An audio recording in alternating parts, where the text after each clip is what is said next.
Okay, good evening, and welcome to the presentations of the school improvement plans. Tonight we have 5 schools joining us for a presentation of their school improvement plans. And just for a little bit of clarity, tonight what we're doing is we're having these 5 schools present their school improvement plans. These are the presentations. We're not looking for school committee approval tonight. We will be submitting written plans at a later date, but we will be hearing about the goals and the alignment with the district goals and some of the plans that the schools have to improve based on their data and some of the initiatives that they're doing. And you'll also hear quite a bit of schools talking about how they're bringing families back into the schools and building that community. So we can start with our remote school, the Peabody Personalized Remote Education Program, or Peabody Prep. So tonight we have Dr. Lord with us, and he has brought one of his students.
Should we start over? Oh, there you go. Much better.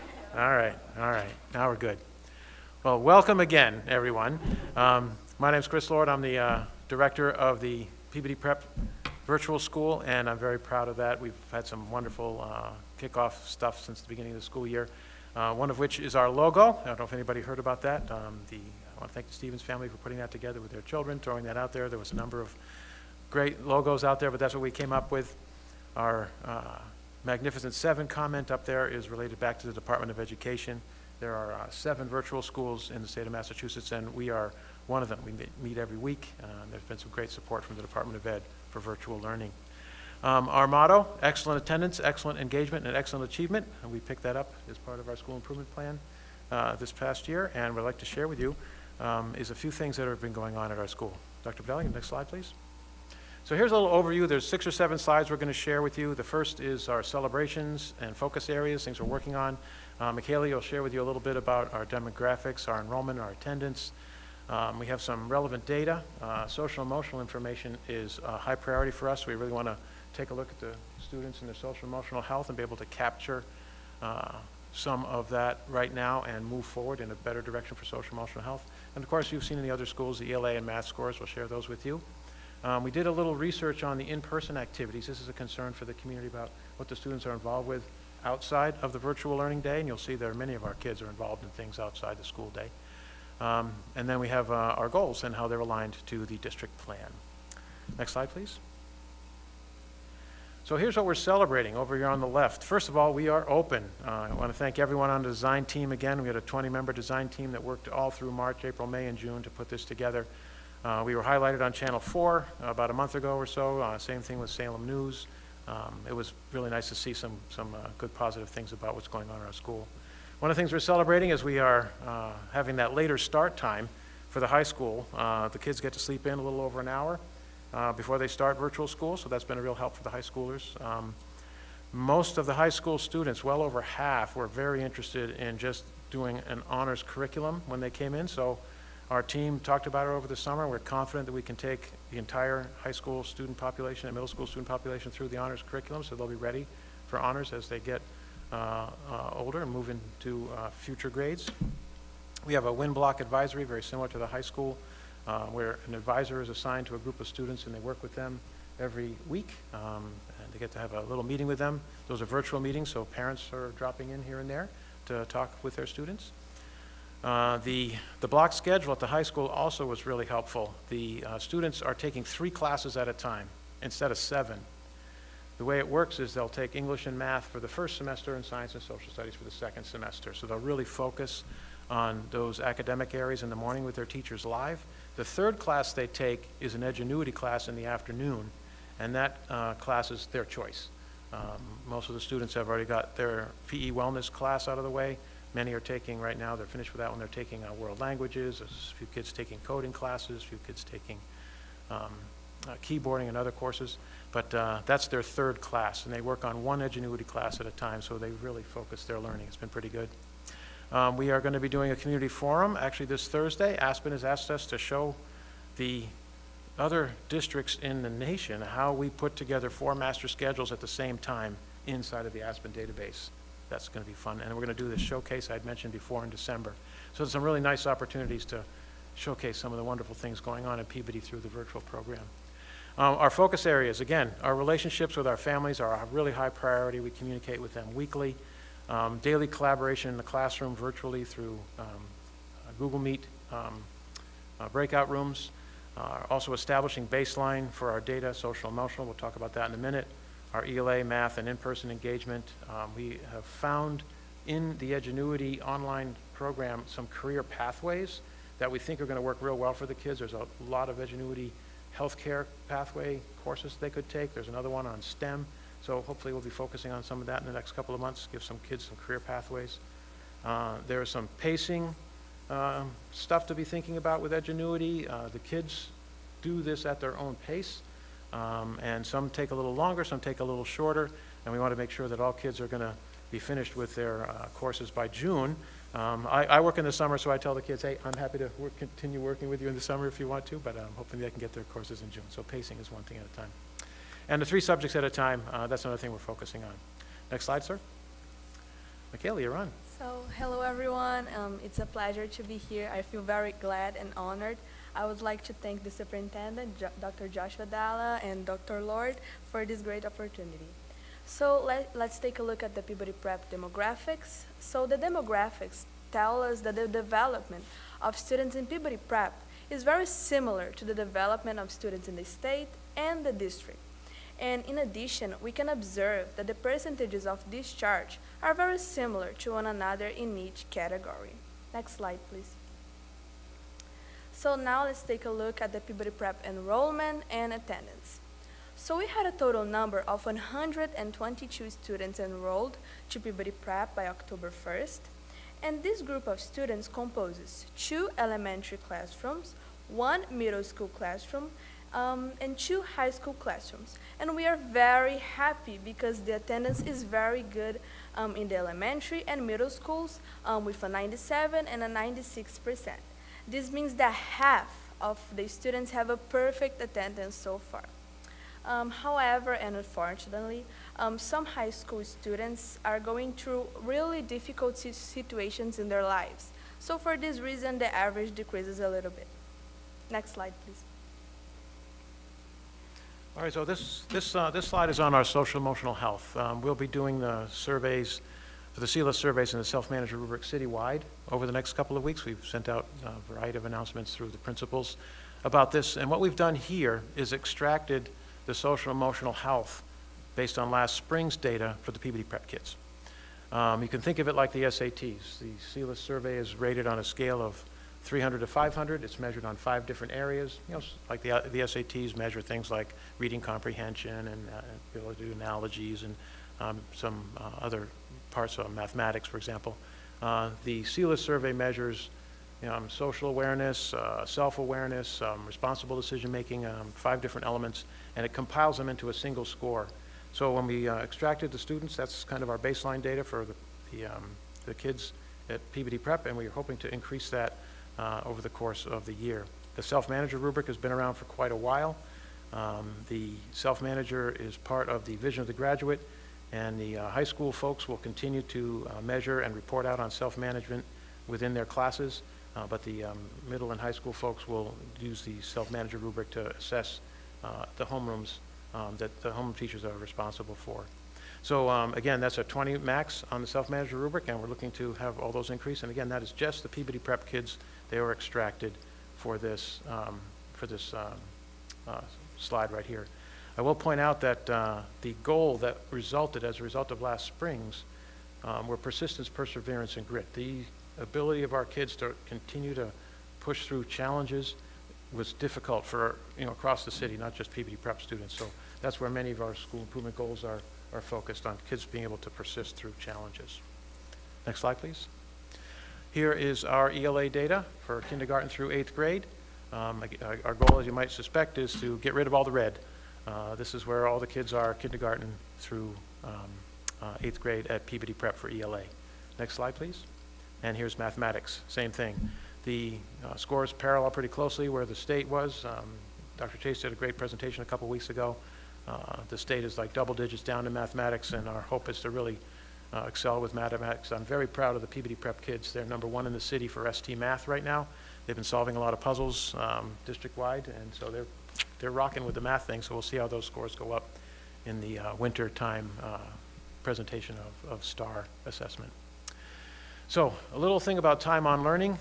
School starts at 8:25 for the elementary students. It stops at 2:30.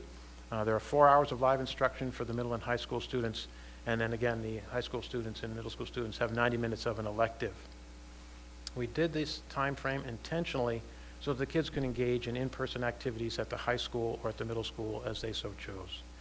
The kindergarten through 5th grade students can participate in events that start at 3 o'clock because they're done at 2:30.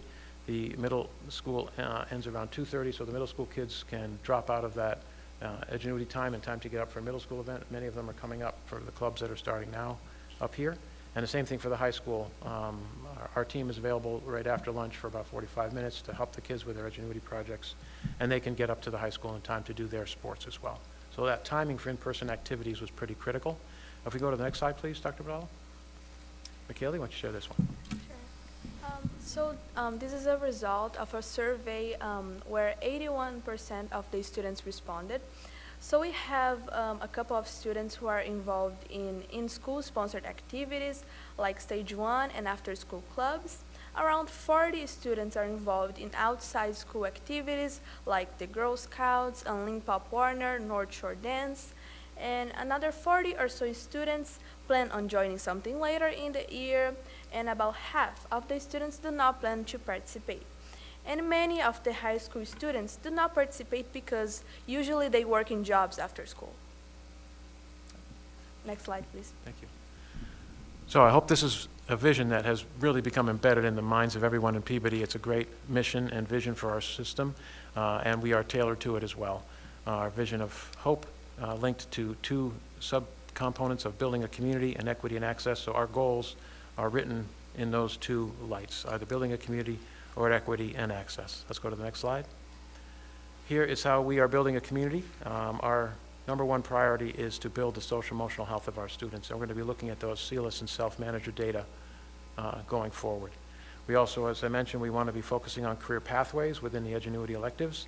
Really want kids to maybe focus on a few things like they would at the high school in the CTE programs, or a particular interest they might have at the high school, and walk across the stage with a Peabody Prep diploma that says, hey, I had a focus in health science with their potential college or potential employers that they go to in the future. So those are our building a community SMART goals. Next slide, please. Here's how we're going to do that. Again, developing a baseline, assessing our self-management, CELIS, and 1 block in the fall and spring.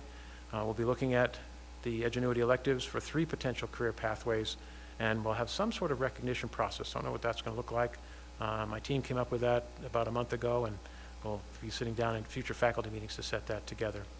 We'll also be looking for online college credit classes for the Peabody Prep kids, just like at the high school, and we're trying to make some business connections in the community as part of their internships after school.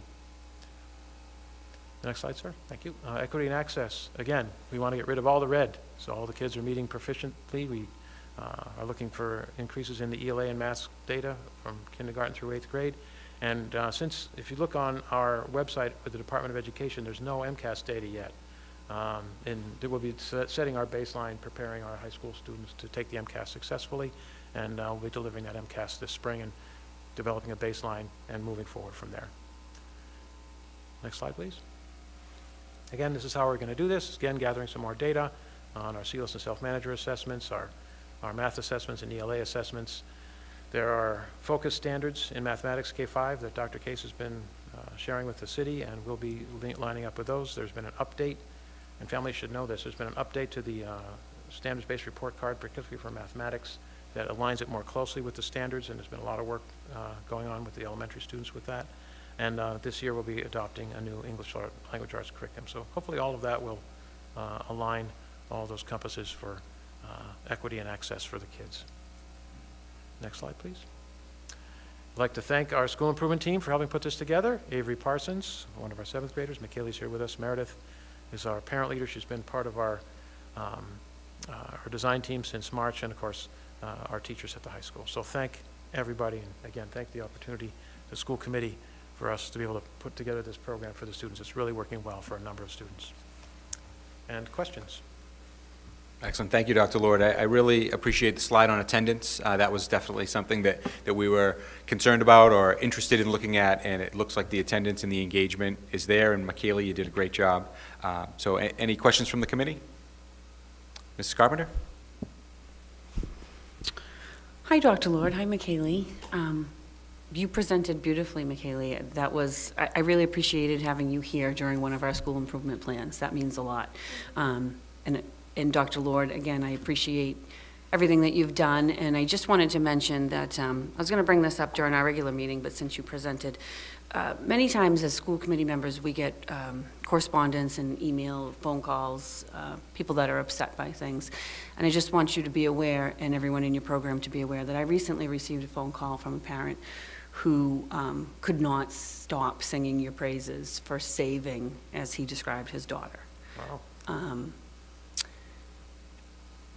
It was a very emotional, difficult conversation that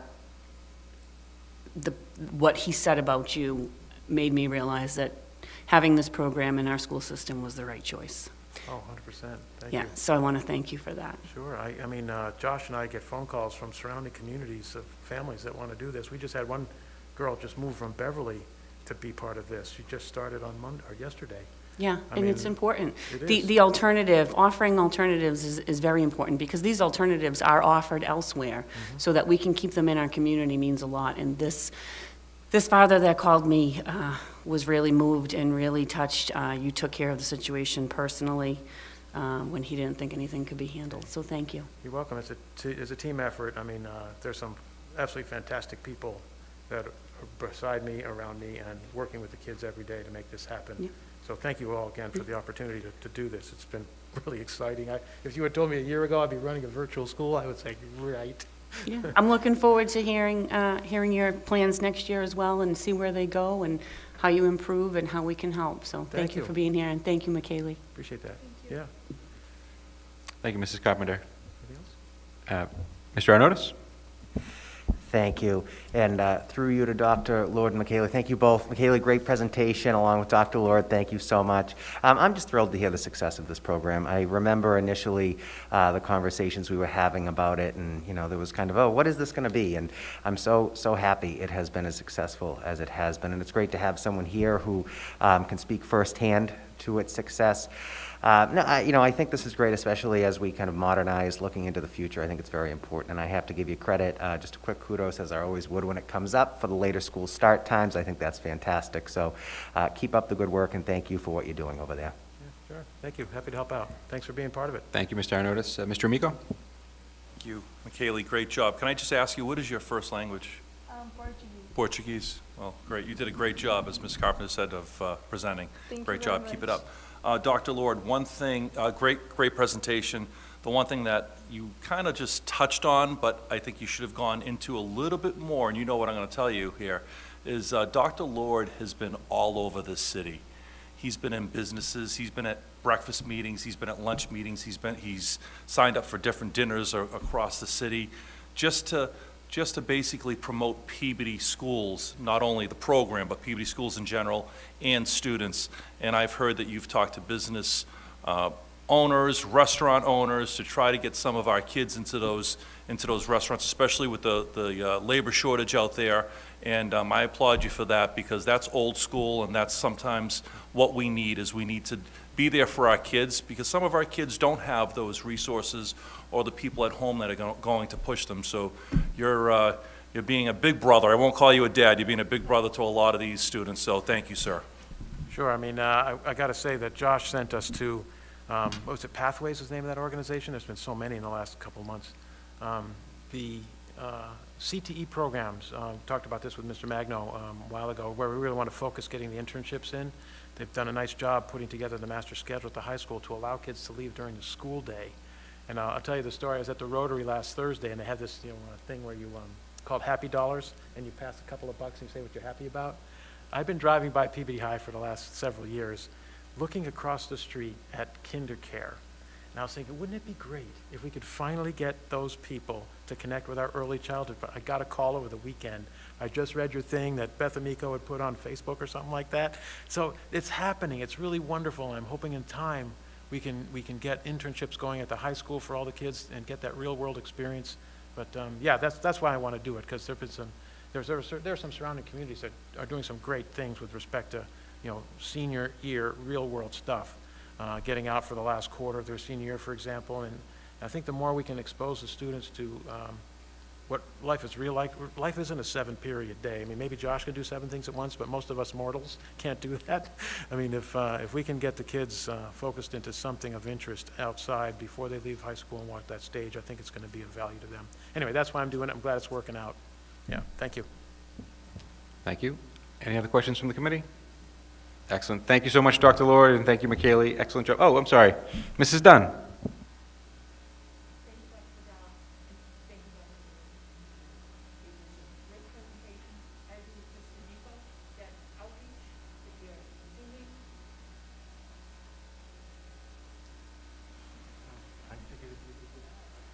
There we go. I wasn't completely plugged in.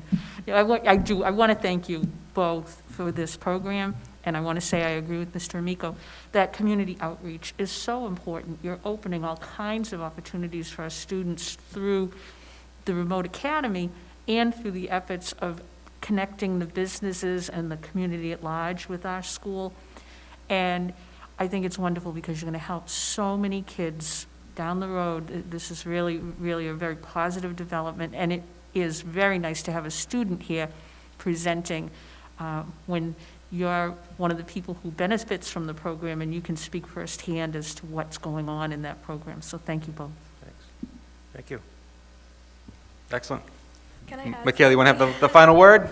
Yeah, I just want to add something like, I think that the remote learning Peabody Prep has like several benefits, such as like being closer to our family, having our parents like always checking our grades. The teachers and like Dr. Lord, they're always willing to help us. We can sleep a little bit more, and like that makes us feel much more productive during the day.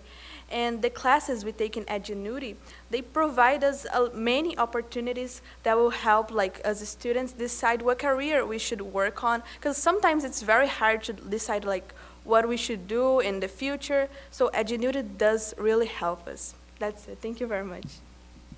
Excellent. Thank you very much. Great job. Next, we have our Welch School. We have Mrs. Massa and Mr. McLaughlin to present the school improvement plan for the Welch.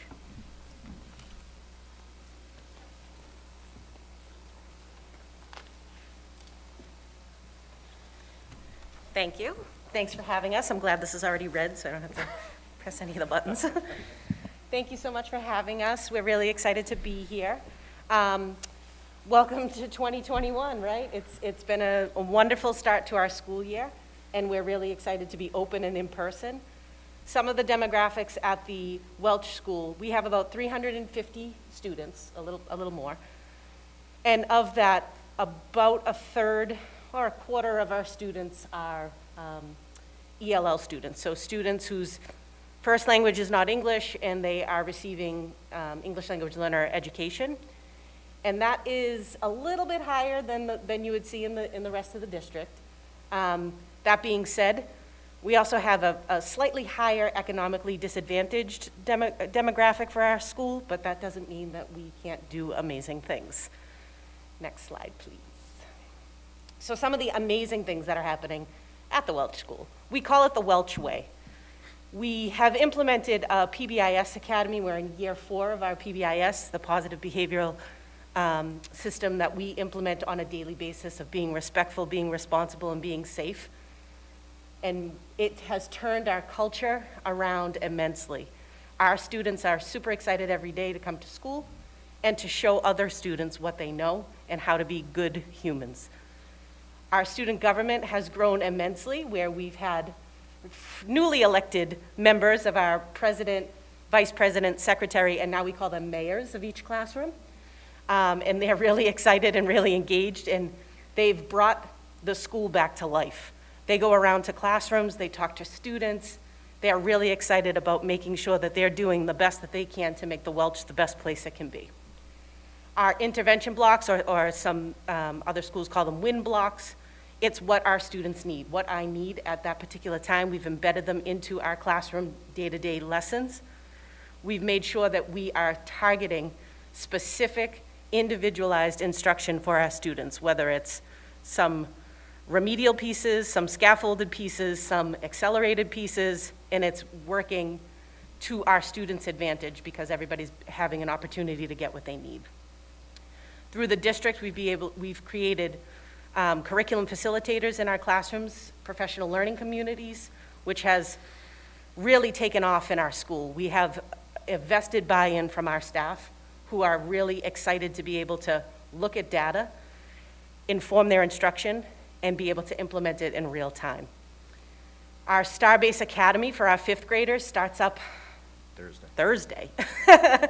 So our 5th graders will be taking a 3-week-long adventure to Hanscom Air Force Base to work on STEM activities in real time with hands-on learning. And it's, for the past 2 years, it's been amazing. Last year we had them come to us and we did it on a much smaller scale, so we're really excited to be able to get back to doing that at Hanscom Air Force Base. We celebrate our Students of the Month each month. We were selected as one of 4 schools in the country to receive a Chess Kids grant. So our students compete in global chess tournaments with other students across the world.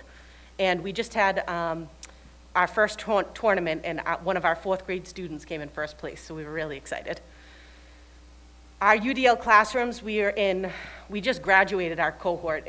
We were at 5 years of UDL classwork that we've been able to implement universally designed lessons for our staff to now actually have the opportunity to provide peer observations and feedbacks where our staff is going into other people's classrooms, collecting information, and then giving targeted feedback to our educators. We also got a grant to implement chill spaces or safe spaces, calm spaces in all of our classrooms. So in every classroom that we have calm down spaces and fidget areas and things that kids can use to regulate themselves so they're at their best level for academic performance. We're excited to have our therapy dogs back in the building, both for our students and for our staff.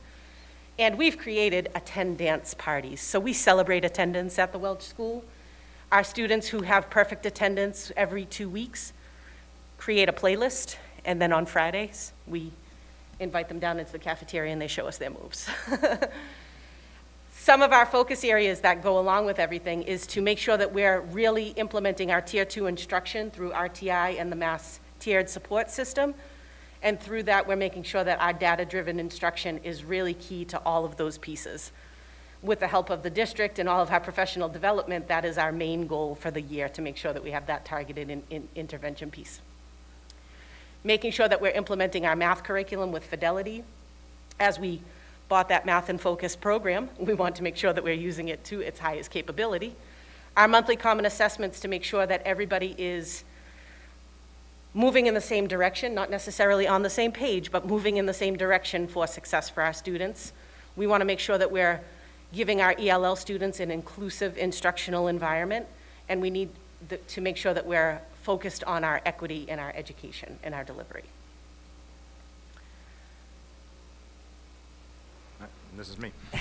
So, our MCAS data for the 5th grade. So you can see, last year was kind of a hurdle that we're gonna still have to get over, but before that, the 3 years that we've compared, you see that we were in English language arts. We moved from having nobody in exceeding expectations to 5% in exceeding expectations. Of course, we skipped a year of MCAS and we had COVID last year, of course, and we went down a little bit, which was not unexpected, but we're gonna be hoping to do our best to make sure that the coming years that we're moving upwards, so having even more than 5% in the exceeds expectations. Our meeting expectations, you saw that we started with, from 2017 at 14%. We were moving up to 39. We had a small little drop in 2019. And of course, I don't want to say COVID too many times during this presentation, but that's the part. Again, partially meeting, we had a very high in 2017, and we brought that down the way we wanted to 55%, and even our not meeting for English language arts. We started a little high, but you saw in that way, the numbers going down was actually growth, because the less people you had in not meeting expectations mean you had more people in either partially meeting or the meeting expectations, or even exceeding. If we look at 5th grade math, again, if you see, starting at 2017, we had nobody in exceeding expectations, and by 2019, we had 2%. So that's, again, an upward growth. We had people achieving that, you know, where we'd like them to be. Again, meeting expectations, we started at 14. We went down a little bit for 2018, but in 2019, we went up to 35%, which is a very nice growth scale. Again, 2021 is, as I said before. Partially meeting, we started at 59, we went up a little bit, 88, and that's another one that's the numbers go down. It's actually showing success, almost like a golf game, I guess. And on that one, you could take a look at last year, we went from 58 to 55, which in one way it could be looking, but if you look at the whole data, it might not be as successful as we wanted to, but we'll take any success we can get right now. And not meeting expectations, you saw we started with 27, a very high number. We went down to 3, and then to a little bit up to 5%. But then again, last year at 34. So again, something we're gonna hoping to look at as we getting back in full time with the kids, that we're gonna have those numbers back to the 2018 and 2019 numbers. Our science and technology is a tough one because it's only been tested on MCAS for 2 years. So but in 2019, we had a pretty good success with 8% in exceeding expectation, 34%.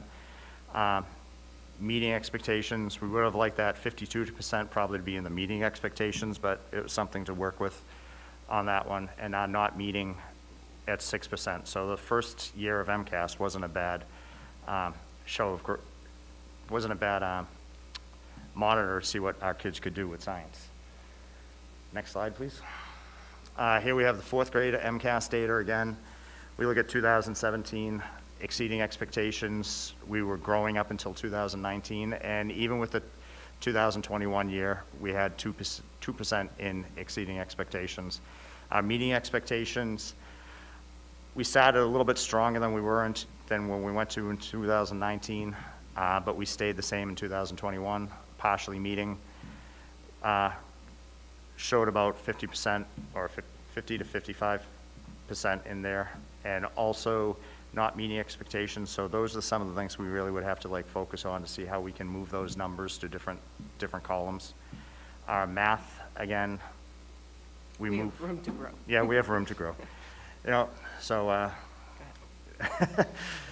our exceeding expectations, you saw that they stayed roughly strong, but from 18 to 19, we did move up 1%. Our meeting expectations were 17 and 18. We stayed about the same. In 2019, we went down a little bit.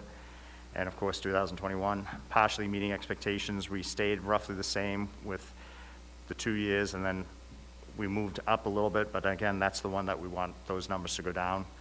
And our not meeting expectations, we'd like to move those kids up to we'd love them to be up at meeting expectations, but we understand that we're gonna have to move them probably to partially meeting first and then moving up to meeting expectation, because it is a growth model, and we're gonna try to get them to move and to advance.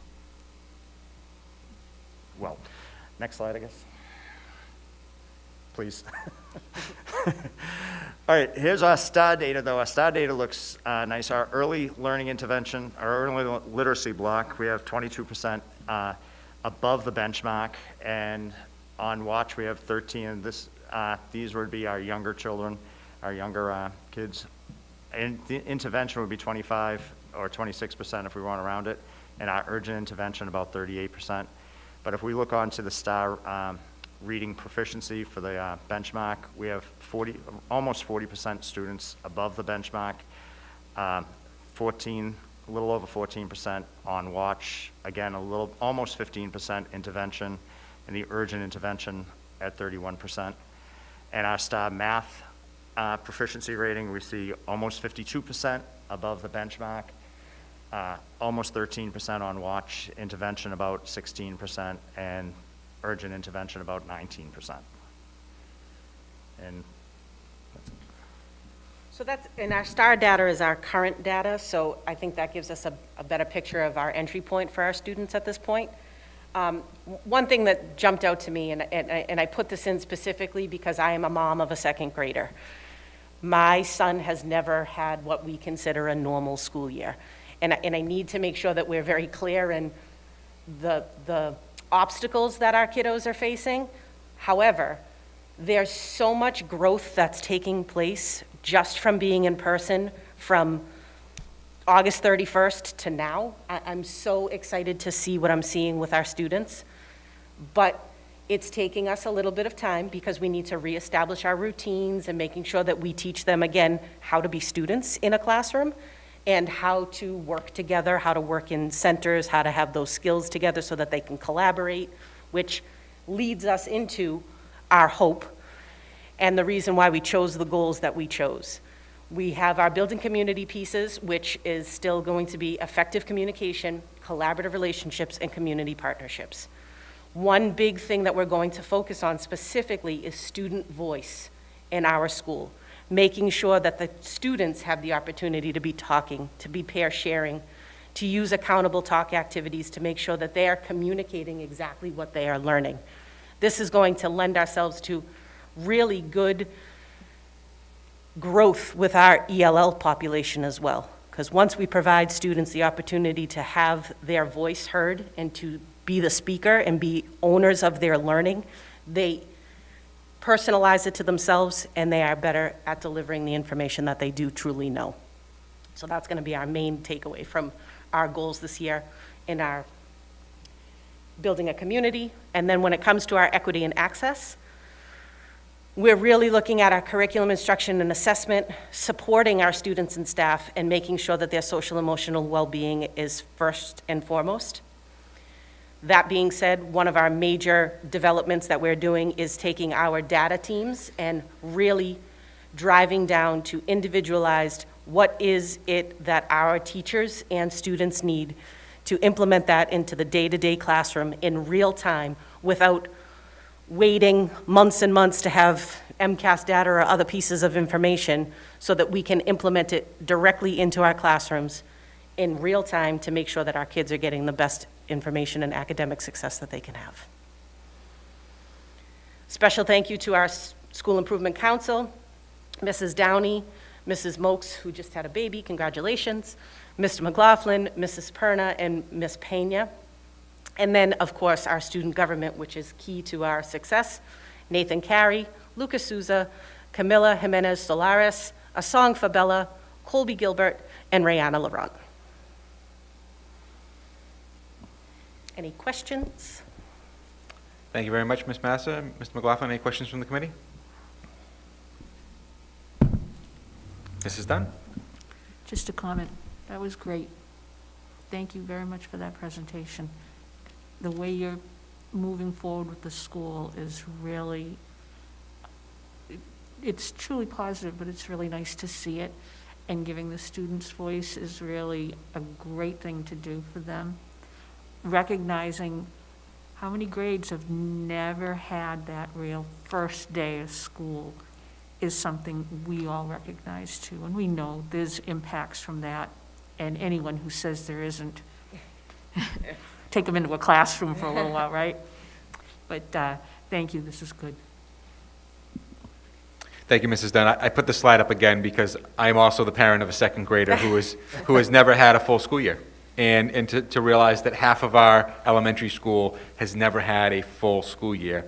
This could be the first time that they have a 180-day school year, but we know that it's not the same as it was in 2019. So this is really important, but I think to Ms. Mass's point, to Mr. McLaughlin's point, the amount of growth that we've seen this year just by having kids every single day, and the work that our teachers are doing is really incredible. And so I'm excited to see the growth and really to focus on acknowledging the work of our teachers and supporting the teachers because they're really doing everything they can to support our kids, and just the level of appreciation that we have. I think we just can't understate it, can't overstate it enough, just how much we appreciate them. So thank you very much, Ms. Master and Mr. McLaughlin. And next up we have from the West School, we have Ms. Broughton.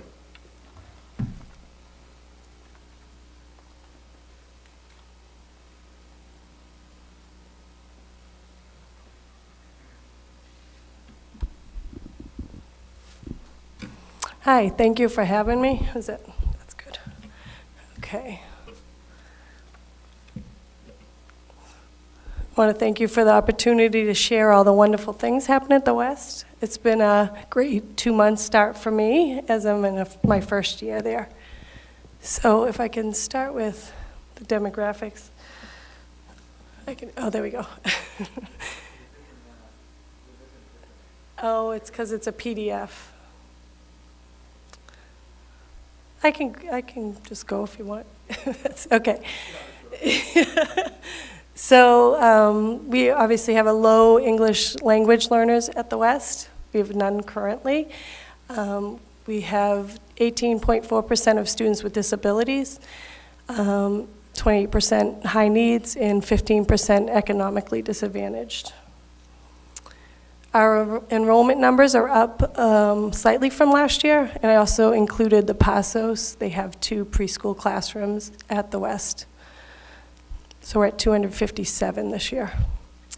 So our celebrations, our ELA scores, which I will get to later. Obviously the full return in person, students and teachers are both very happy to be back. Our staff commitment, they're dedicated, they're veteran teachers. I can't say enough positive things about the staff at the West. And the PTO support.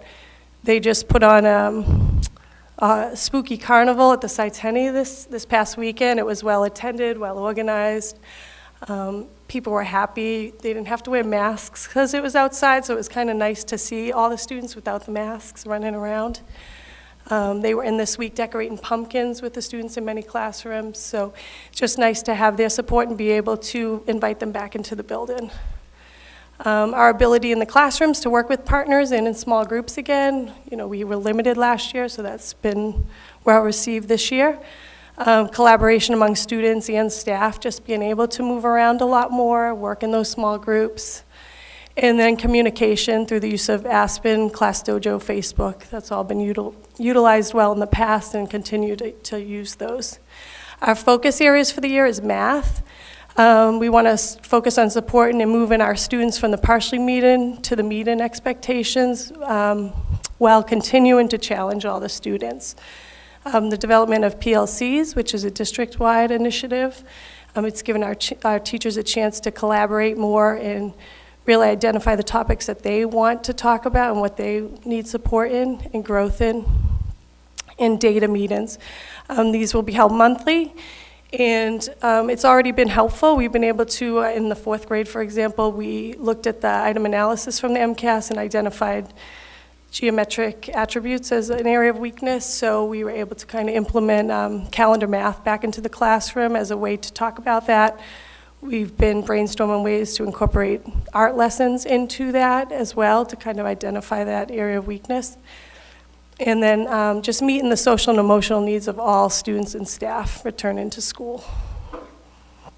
So the relevant data for grade 3, I just wanted to highlight, we had 62% meet-in expectations with 3% exceedance, so 65% of the students were at meet-in or exceeded. And we had no students at the not meet-in mark, so we were very happy about those scores. Grade 4, Same thing, we had 45% at Meaden, 11% at Exceedon, and so the total of 56% are at Meaden or Exceedon expectations, which is slightly above state average. The grade 5 math, ELA, we were at 46% of Meaden, and all of the students passed this year, so that was another area to celebrate compared to the state averages. Now, grade 3 math, this definitely want to be our area of focus. We still did pretty well in the Exceedon expectations. 10% of our students were Exceedon, 17% Meaden, and a large group were in the 66% of partially Meaden. But 29% of those students were within 8 points of Meaden expectations, so they were right on the bubble there. Grade 4, same thing we had, we're kind of on par with the state in the Exceedon and Meaden expectations, but we really want to kind of push that partially Meaden group, which was 61%, up a little.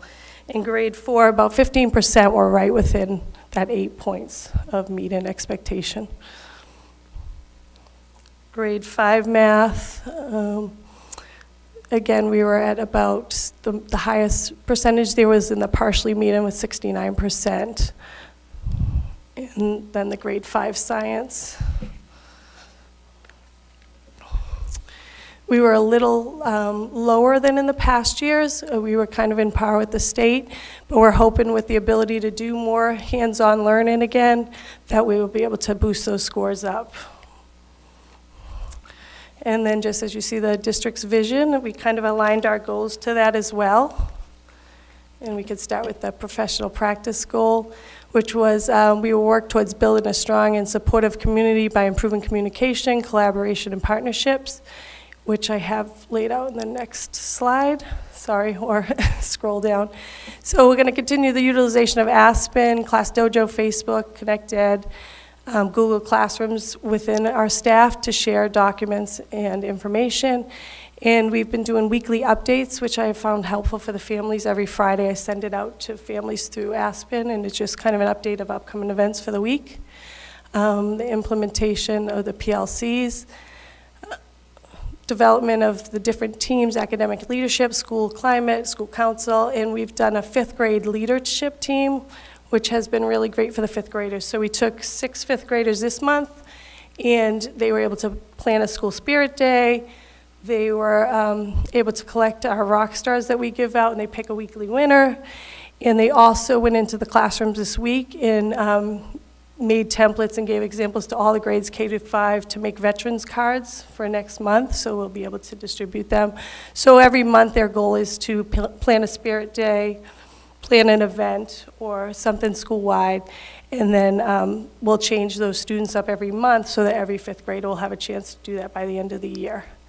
And then we have our West School SEL team, which is working with the district level and bringing back some ideas into the school that we can implement. We have about 14 Gordon College students that come in every Tuesday, and they're in the classrooms doing math talks, taking small groups, working with our students. The Science for Scientists will be back in 4th and 5th grade. And then we are starting dog bones. We're going to have the therapy dogs start in November. So we finally found a match, and they're going to be starting next month.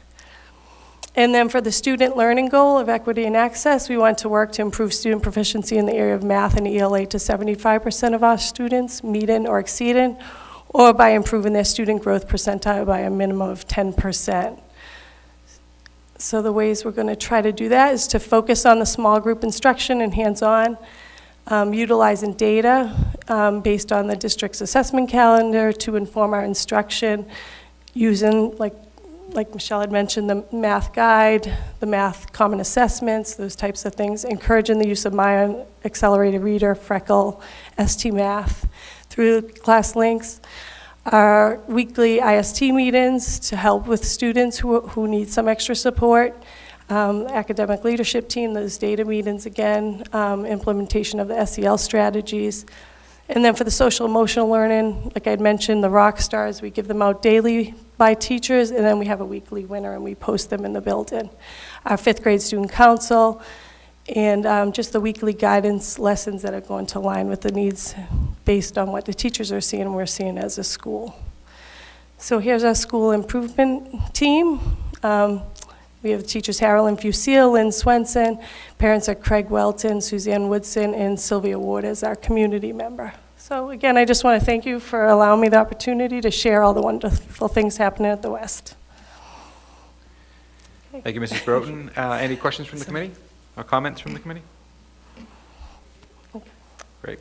Thank you very much, Ms. Broughton. I will say I was really impressed with how you really looked at the Mcas data, and you kind of skirted over it a little bit. You had some big groups in the partially meeting, but what you failed to mention was that the not meeting was significantly lower than the state average across the board. Yeah. And so, those kids were brought up from not meeting expectations, and I really appreciated your comment that most of the kids were within 8 points of meeting, and so you've already done some of the work. And I think we've talked a lot about that the data without the context is meaningless, and the context is that those kids are very close. And so I think now that we're back in school and you have these data teams, that we're going to see huge gains next year. So I just want to thank you for all the work that you and your team have done. Okay, thank you. Thank you all. Okay, and next we have Ms. Orfanis from the Center School.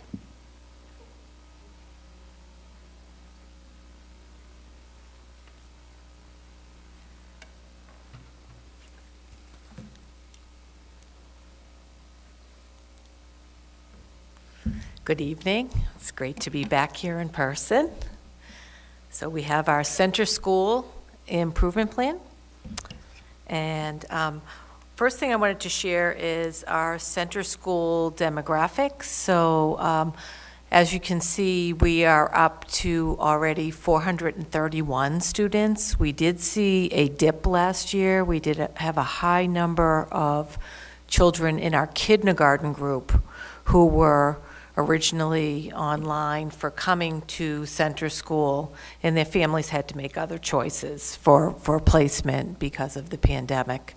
But we're back with higher numbers. As you can see, our early childhood grades are our higher numbers. And so we actually have 4 classrooms for each grade level, right up through 3rd grade this year.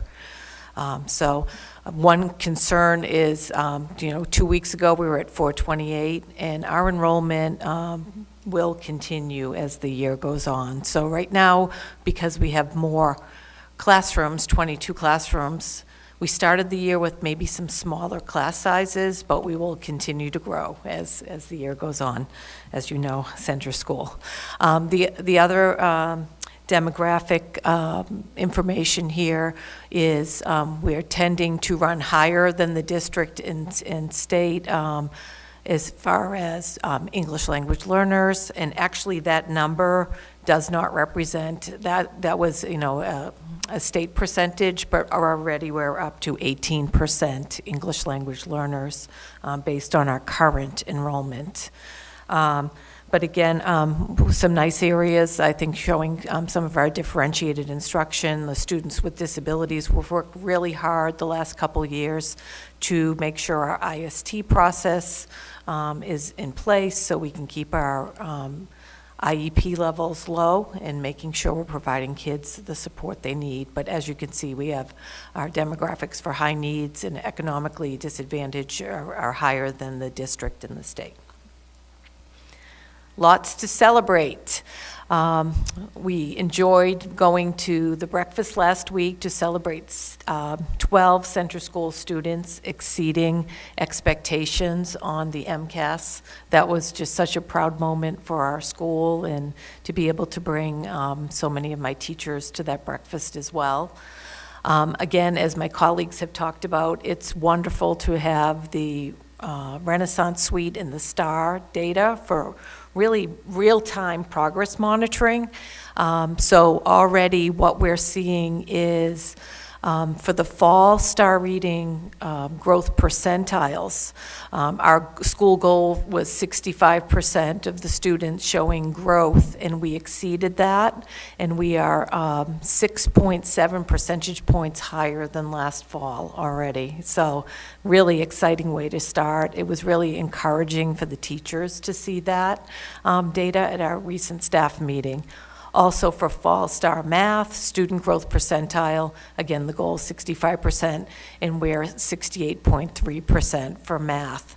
We didn't have the data from last year. We were later in introducing the Star Math from last year, but again, to be hitting that benchmark, we're just so excited about that, and we can only go up from there, right?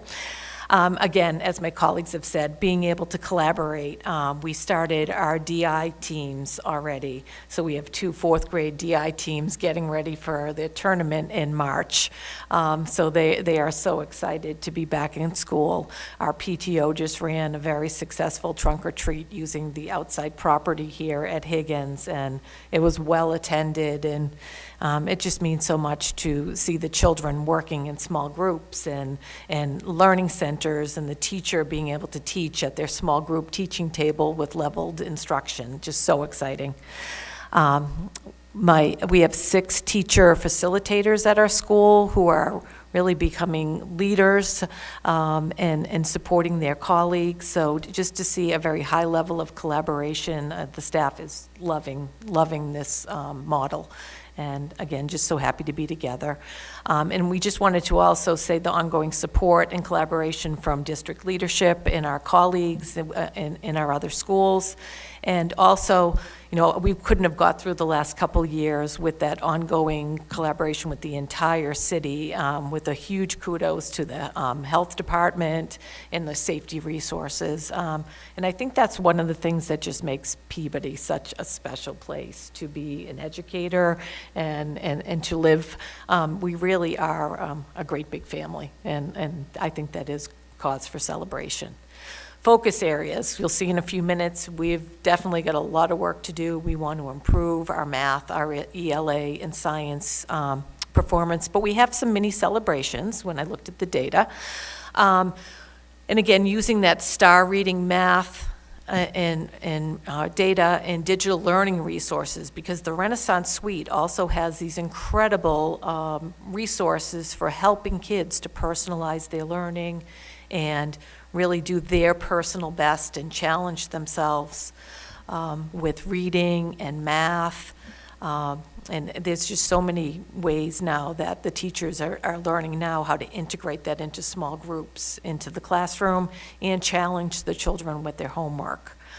The other areas, you know, one of our ongoing areas that we want to work with, but we're definitely seeing the effects of the pandemic, is a mental health crisis. And we want to continue to give the kids and their families as many resources, not only in our school building, but community-based resources.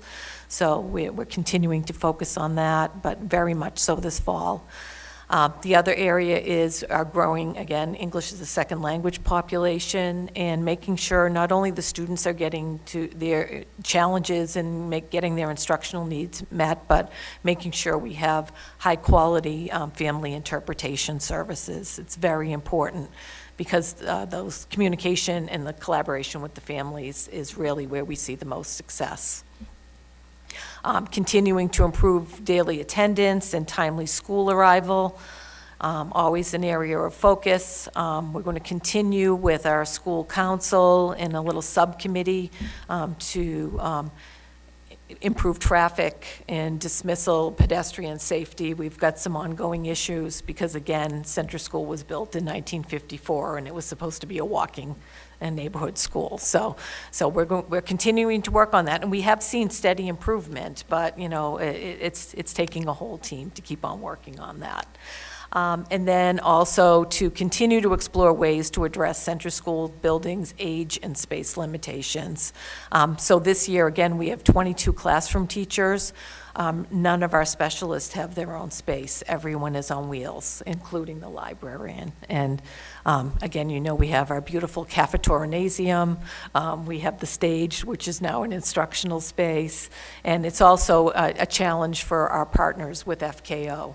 Enough space for all the kids. But, you know, we work as a team, and we'll continue to work on that.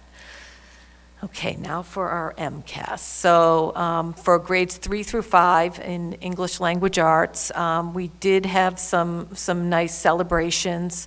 You still underperforming compared to the state for exceeding, and, but we made a nice growth despite COVID. We had 4% students in third grade exceeding expectations compared to our 2019 numbers, which I was excited to see. And then again, 42% of the students were meeting expectations, a little higher than the state average, lower than where we were. But similar to Mrs. Broughton, I broke down the profile, and about 25% of our third graders were only somewhere between 1 and 10 points from making that over that lip. And we've already targeted those students, and we're making sure that they have the confidence and the grit and the stamina to perform on the next level of Mcas. Similar for grade 4 ELA. We had 2% exceeding, so it's very, very similar. I'm sorry, now we're on for math, but again, if you look, we had, for math, we know that is an area we have got to continue to work on. That's something statewide is also an area of vulnerability. But we were really excited to see third grade, 8% of our students were exceeding. Grade 4, 2%. Fifth grade, who are now the Higgins sixth graders this year, really struggled with kind of performance, but we're really excited, and we have those students in front of us. The third graders are now fourth graders, the fourth graders are now fifth graders, and we can do something with this group. So again, we had some relative strengths with the math performance. So, and then for the science, wasn't. We were really starting to move up, and we were seeing the positive impact of the FOSS science program. We weren't able to do those hands-on labs last year, and so I just put there, hands-on instruction and teamwork and teachers matter, and I think that shows already the kids are thriving in the FOSS again and loving talking about their scientific investigation and writing about it in their journals. So we're expecting to see a much better score next year. And again, one of the things I really appreciate is having this common vision as a district, and just being able to kind of all be working on this common hope in building a community and equity and access. As the teachers, for myself and the teachers, we're all setting our goals around a common goal, and I think we're going to see improved performance. For our professional practice goal, we want to see by June that we will be working towards a better and stronger community and more collaborative community, improving our communication systems, increasing staff, student, and family supports, and expanding community partnerships. And we have lots of things we're working on, but I would say, again, the homeschool communication and collaboration, but with a very specific focus on making sure there's high-quality communication for non-English speaking parents and guardians. We just want to make sure, that it's quality information and that the translations are accurate. Then also continuing to work with the district public relations resources. I would say for student and staff and family supports, providing more calming spaces built into the classrooms, and it's wonderful. Some of my colleagues have already established this so we can collaborate, but we don't have a lot of space at Center. So again, having that space in the classrooms is great.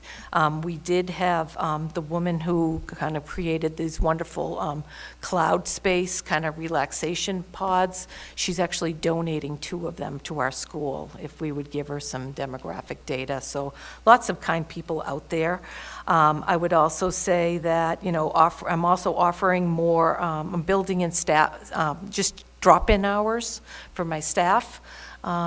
Not so much that they have to talk about a goal or anything important, just, something else there for the families, for the staff. And then as far as the community partnerships, we I have a former colleague from Andover who, in her retirement, has therapy dogs, so they're going to start coming. We're going to have some Cocker Spaniels visiting our school. Very excited about that. We already have some great community relationships with Tilly's Farm, and we have been adopted by Ira Subaru for Subaru Loves Learning School, so they've given us some financial support. Endicott College, we have about 12 between pre-practicum students and student teachers. That's a huge resource for giving kids small group instruction and individualized instruction.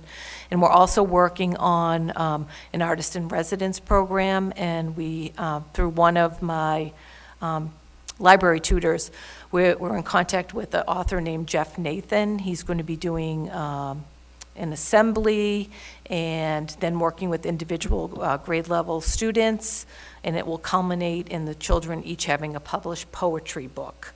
But we're working on 2 grant funds from the Mass Cultural Council, and then we're applying for a PEF grant. So we're really excited about that, but again, we can do this now. We couldn't do this before. And then as far as our student learning goal for equity and access, we always want to strive for improving. So again, focusing on meeting or exceeding and showing that more student growth. We want that growth percentile to continue to grow on star reading and math. And as my colleagues have said, having the star reading and math, we don't have to wait till next fall to see how they did on the Mcas. So it's more real time and really informs instruction. And then this symbol here is what we're doing for really making sure social emotional growth is continuing. So we've established a, kind of more of a homegrown PBIS system, but making sure kids are learning through lessons and being recognized at school meeting about being kind of center school all-stars. So it's kids who have self-control, thinking of others, acting responsibly and respectful. And already in a few months, it's so exciting to see the kids be able to talk about, why they've been recognized as star students, and it's starting to concretize.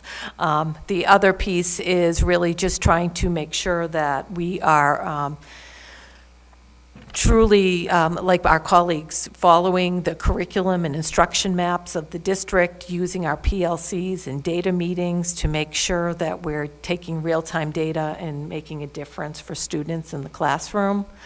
We have monthly meetings with our special ed staff, ESL staff, reading, and really carefully progress monitoring and mixing up groups based on students' growth. And then our IST teams just continuing to improve our practice. And then as far as, social emotional pieces too, I think just, a couple other highlights. We're doing the guidance lessons. We're also trying to offer maybe like a monthly parent opportunity to have different guest speakers talk to parents about different topics like home discipline, homework, anxiety, all those things that are really important topics, but providing the parents that support. And then we are very lucky to have, we have 3 teachers, and all 3 of our teachers actually happen to be teacher facilitators. So again, they've really stepped up as teacher leaders. This year we have Stephanie Scalise as a parent representative, and we have Selma Predslick and Christine Walls as parent representatives, and then Julie Daigle has agreed as the manager of Mills 58 to be a community representative. And we're really excited to be working very closely together, especially on the safety around the school building, the transportation, the walk to school program. We'll continue to work with the Department of Transportation around that, and then improving the students' academic performance. Thank you, Mrs. Arfanos. Any You're welcome. questions or comments from the committee? Yes, Mrs. Dunn. How many students can we actually house at the center? How high can the student count go? Yeah, It is getting tight. We currently have 22 homerooms. We anticipate that in the next 2 to 3 years, we would likely get to 24. So that's a big number. So, I mean, capacity-wise, we probably could get to about 500, but it would not be comfortable. Oh, my God.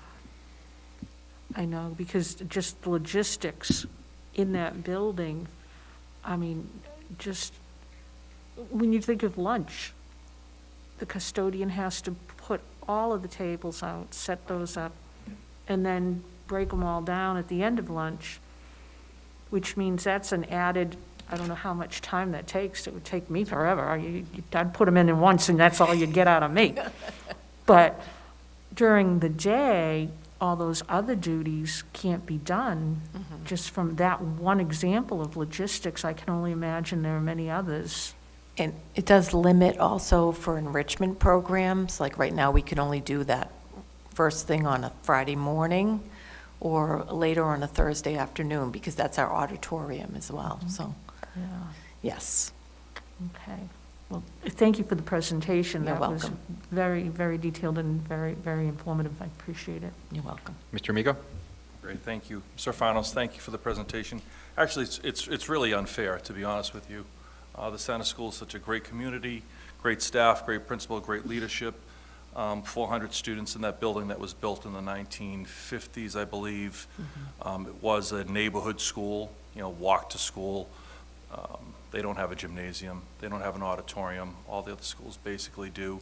So I hope the MSBA is really listening, and I wish the MSBA got a tour of the Center School during really rainy days, because they would probably move a little bit quicker on it, because we desperately need a Center School, a new Center School. So, but with that said, your staff is amazing. You're amazing. Thank you. You're fair, you're dedicated. I'll never forget those few months right after, right when everything shut down, your dedication, trying to find kids, trying to find parents to find kids. And you're right, there is a mental health crisis. And I think we need to, as a city, as a state, really come to grips with this. Education is more than Mcas, it's more than test scores. It's really about these kids' health. And if we don't really act as a state and as a city a little bit more than we have, we're going to be in trouble in a few years. So maybe we can discuss this at another meeting, but I'm definitely all ears when it comes to helping kids in this mental health crisis that we have. But thank you for your dedication. Appreciate it. Thank you, Mr. Amico, and thank you again, Ms. Alfanos, for a great presentation, and continue the great work that you're doing at the Center Thank School. you. And next up, we'd like to welcome Mr. Magno and Dr. Meyer from Peabody Veterans Memorial High School.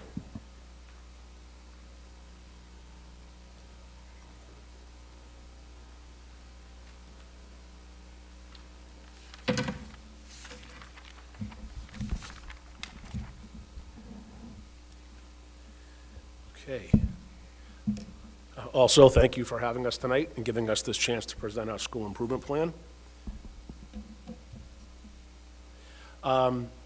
So these are the demographics of Peabody High School, and if anybody wants to go down a rabbit hole of data, all this information is pulled directly from the DESE school profiles, where you can get everything from our grade 9 passing rate to how many students are in the school over the last 3 years.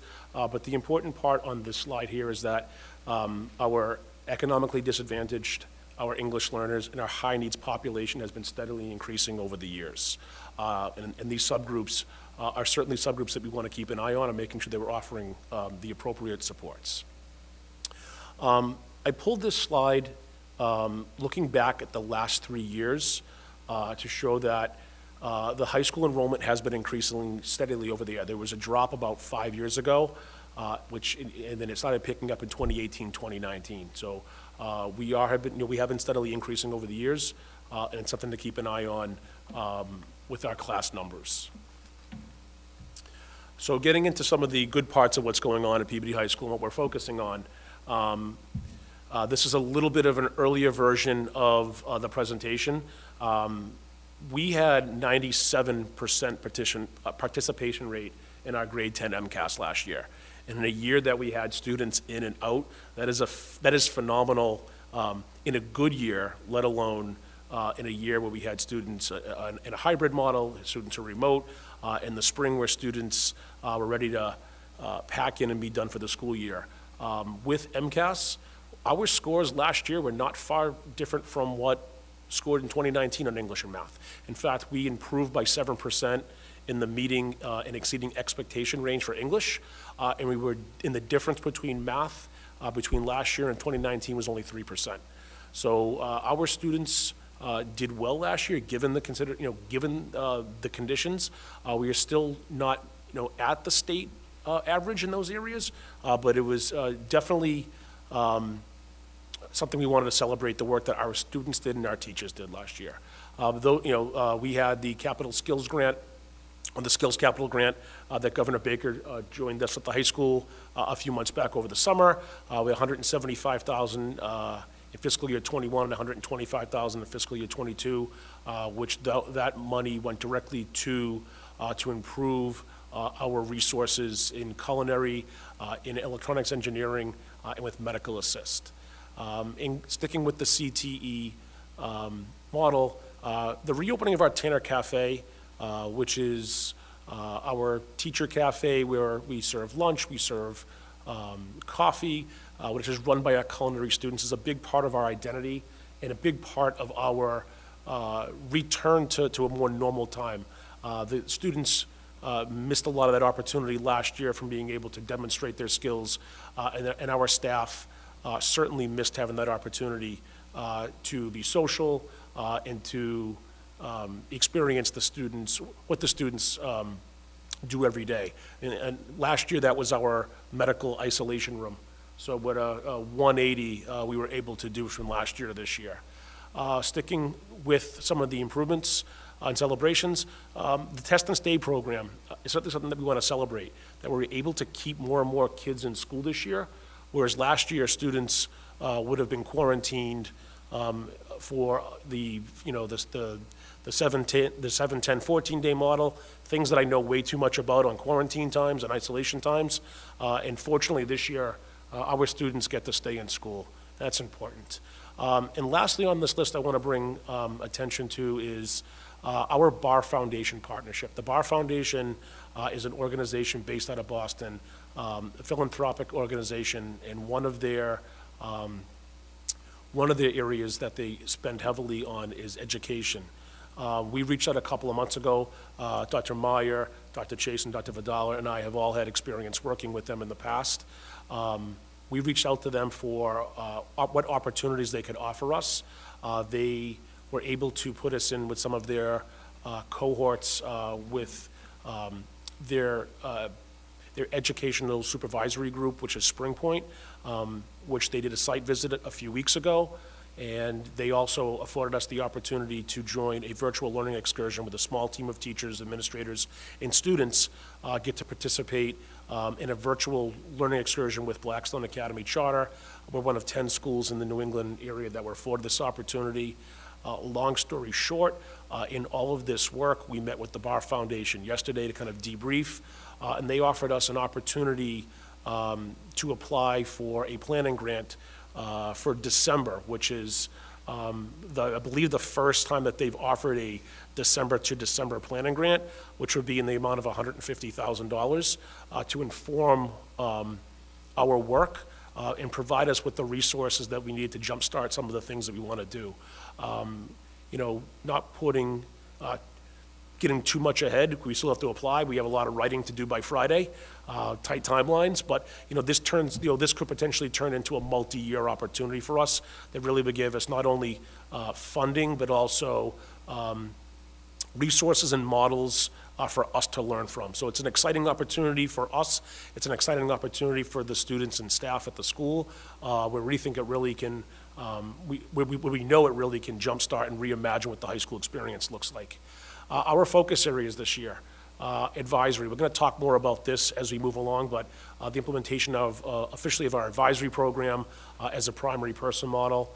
We're really committed in looking at highly effective instruction and ensuring that what we do each and every day is intentional and yields results.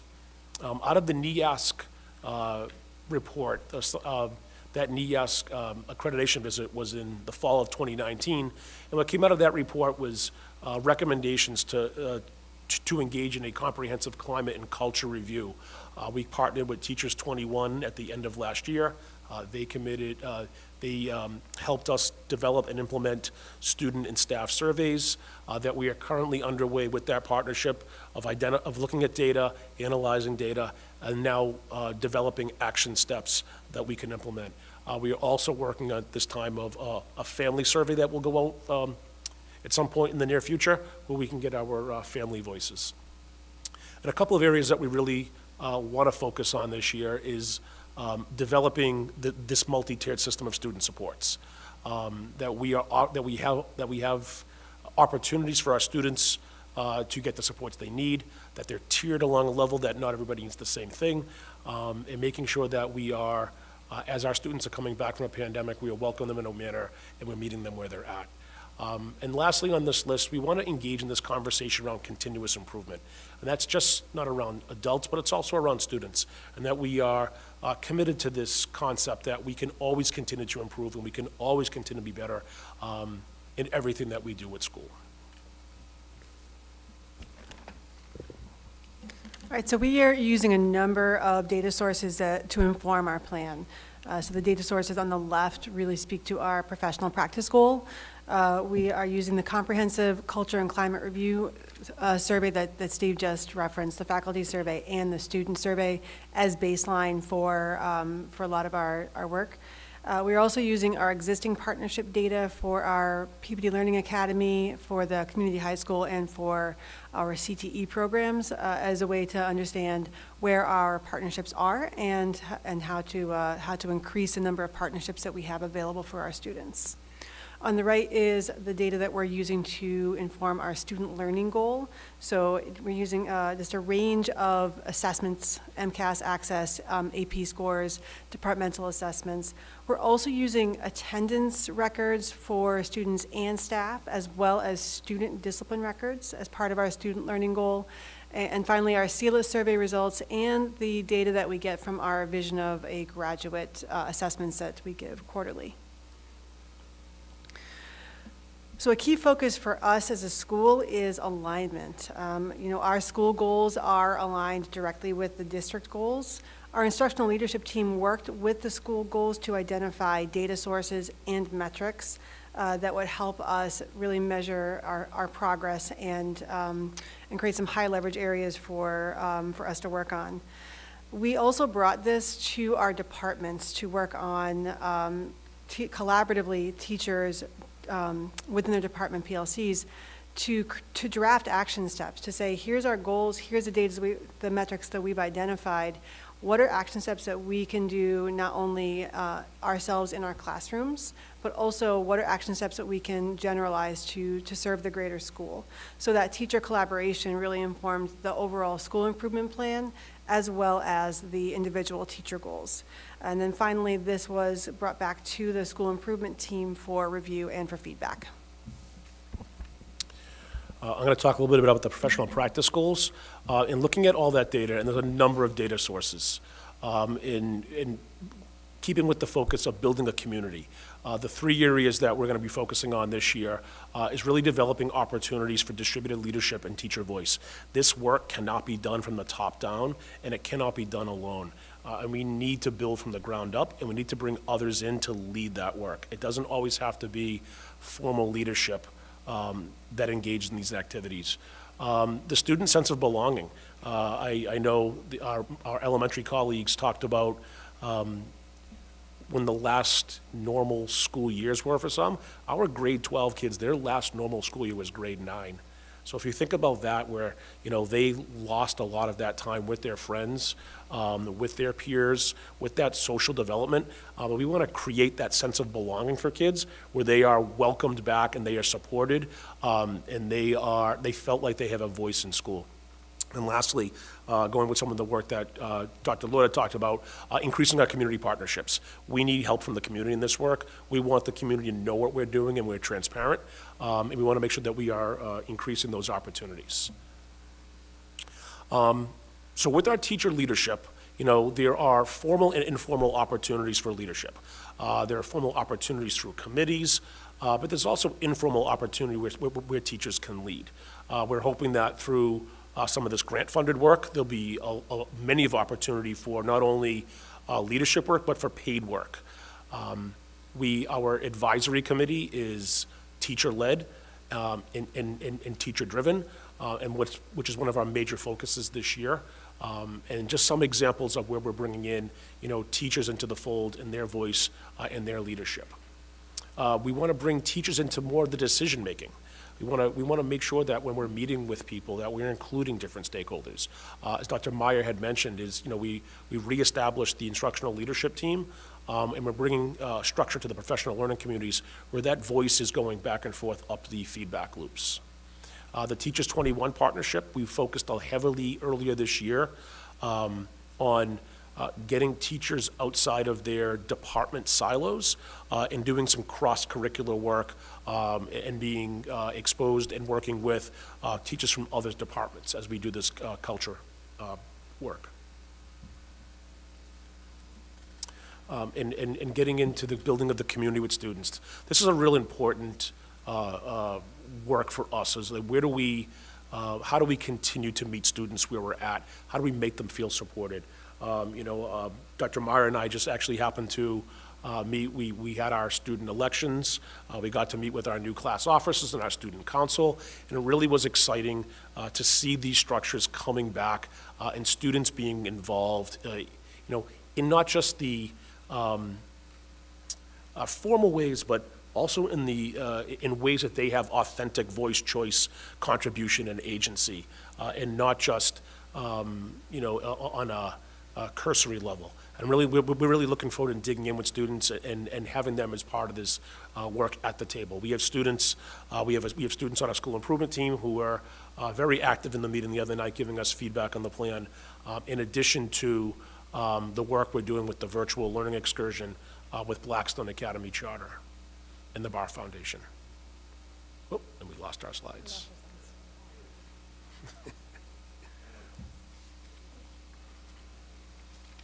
If we can go back one slide, in the work that we've done already this year in listening to student voice, when Spring Point Schools came in and did their observation, part of that was speaking with students. We had 2 student panels, a 9th and 10th grade panel, an 11th and 12th grade panel, and not surprisingly, what came out of that was, students feel like they belong when they're connected. And this idea of connectedness. So students who are engaged in sports, or students who are engaged in clubs and activities, or students who are in special programs like CTE, have a sense of belonging and are much more apt to be involved in the school and do better in school. So we want to make sure that students who may not belong to clubs and activities really investing in our advisory program, where we built our advisories to be intentionally small. Most of them are under 15 students. Our grade 9 advisories are even smaller, and that was intentional. We knew we have a lot of work to do with the transition of our 8th to 9th graders. But really making sure that all of our students have at least one person in the building that they have relationships with, and that is invested in their success. So we're really excited about watching advisory evolve. It meets 3 times a week, Tuesday, Wednesday, Friday, for 25 minutes after first period, and we've been getting some good feedback from students around how they're seeing this to be something that is effective and can be effective moving forward. And our last piece, moving on what Dr. Lord had said earlier, is we really want to leverage our community partners and bring them into the fold. We have our Cte Advisory Boards in developing those programs. We were also able to, thanks to my elementary school principal colleagues, I was able to work with them to offer internships for our early childhood CTE program starting second semester, where we hope to have at least all of our students in at least one of the schools in our city, which it really brings back that sense of community where we have students that may be going back to the elementary school and bringing it full circle. We announced this to the students a couple of weeks ago in Caroline Morgan's room, and they were extremely excited and cheering and really looking forward to the work that we're doing in getting them those real experiences. So our 3 student learning goals all focus on equity and access to high-quality instruction. So they are to, 1, improve curriculum, instruction, and assessment practices, 2, to increase student and staff support, and 3, to improve social emotional learning. So our first goal focuses on that improved curriculum, instruction, and assessment. And some of the things that we're doing is really focusing on using data to drive decisions around our curriculum, instruction, and assessment. So looking at all those data sources that I mentioned before, but then also starting to gather data for looking for patterns throughout the school of, where are we seeing high engagement, where are we seeing differentiation, and really getting an idea of what's happening so that we can build on the great things that are happening in our classrooms. We also want to make sure that we are identifying our at-risk students for early communication with caregivers, for remediation, and for intervention. We are working through our revised and refreshed instructional leadership team, and using them really as a hub for our professional learning communities. Our instructional leadership team is our departmental leads. They work directly with their departments to do this work, so we had that alignment, that back and forth communication that Steve mentioned between the teachers in the classrooms and school leadership, and then also using all of that data together to collaborate and make decisions. We're also going to be working through our educator growth system to make sure that we're developing a shared understanding and implementation of effective practices, and working throughout the year to align our course offerings with the vision of a graduate. Our second goal is to increase our student and staff support. And really we're focusing on systems in this goal, so improving our systems for monitoring our attendance and discipline, and also developing a multi-tiered system of student supports to make sure that every student has the supports that they need and that nobody falls through the cracks. And another key action that we're doing is making sure that we are creating improved communication, two-way communication between the staff and student leadership. And some of the key initiatives, again, they've been mentioned already, are our multi-tiered system of student supports and our advisory. And then finally, our third student learning goal is to improve our student social emotional support. Steve's already talked about the advisory as our primary person model. We're very passionate about this and making sure that it provides that space for students to be known and be seen and to have a person that they know that they can go to in the building with any questions or concerns. We are participating in the district-wide CLIS team and using that data to monitor our students' SEL. And again, as I said earlier, using that multi-tiered system of student supports. So you can, I've mentioned these a couple of different times. You can see that this really illustrates our focus on alignment, where we have a few high leverage key initiatives that we're using to really have impact in multiple areas. Our instructional leadership team, I've described them already. They are the departmental leads in the building. They are comprised of curriculum department heads. We have some directors and special education team leaders, and myself. And lastly, I think the School Improvement Council, we had an opportunity to present and get feedback from them a couple of nights ago, and really getting it from the student and the parent and community representative level. This is like an old slide, so Yvonne Huser is our second parent liaison, and Shelley Rubin from the iPlace on Lowell Street is our community representative.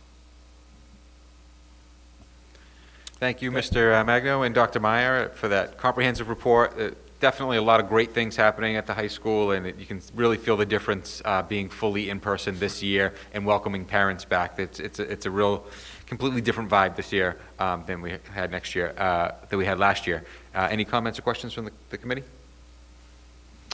Mrs. Carpenter. Thank you. Thank you, Mr. Magno, for being here, and Dr. Meyer, it's nice to meet you. I haven't seen you in person before, so it's nice to see you. A couple of things. I know that some of the other schools had pointed out what our their school's last normal year was, and I think when we hear that, it sounds pretty sad. Mm-hmm. Your last normal year was grade 9 for the students in your building, and that sounds really sad. So a couple of the things that I'll be looking forward to talking to you about later or in future improvement plans, is college readiness. You know, the last time they were in there was grade 9 for those kids, and how our guidance counselors are reaching out, and maybe we should be reaching out a little bit earlier and inviting some of these kids to things a little bit earlier than we normally do, because it's a tough map to follow, applying to colleges, knowing how you're going to get in there, what you're supposed to do. I've always been a fan of the College Works class. I think that's a great tool for our students to be prepared and get their essays ready and make their applications. I always found that very valuable. But I am curious, and I don't mean to put you on the spot tonight, we can discuss it another time, how our guidance counselors will be doing with that, and if you'll need any extra support in that area. I think we need extra support in many areas, but this was just something that, you know, I was thinking about, was the college prep, the readiness of these kids. So just to briefly touch upon that, I agree. My daughter is in her freshman year of college this year, so, you know, so like starting looking at last year, like across the state, like FAFSA numbers are down. And we had this conversation over the summer. Actually, right now, we just finished up. We were able to join the Department of Ed's MyCap program this year, which is my college and my college career and academic plan. And there's a series of workshops of, you know, thinking ahead down the road is, you know, we shouldn't be waiting till senior year to be talking about college. So the MyCap program is a small grant program through the state we have a small team of stakeholders that will be looking at, you know, you mentioned the College Works program. Only a handful of students get to join that. So we're looking at is how do we take the concepts of that program and how do we roll out some of these activities starting in grade 9. Mm-hmm. So this will be something that we are now focusing on. We're in that. The first workshop was today. There's 3 workshops. But part of those workshops is what are you doing in between to build these programs. Second, I agree we have to start earlier. We just had recently our senior parents' night.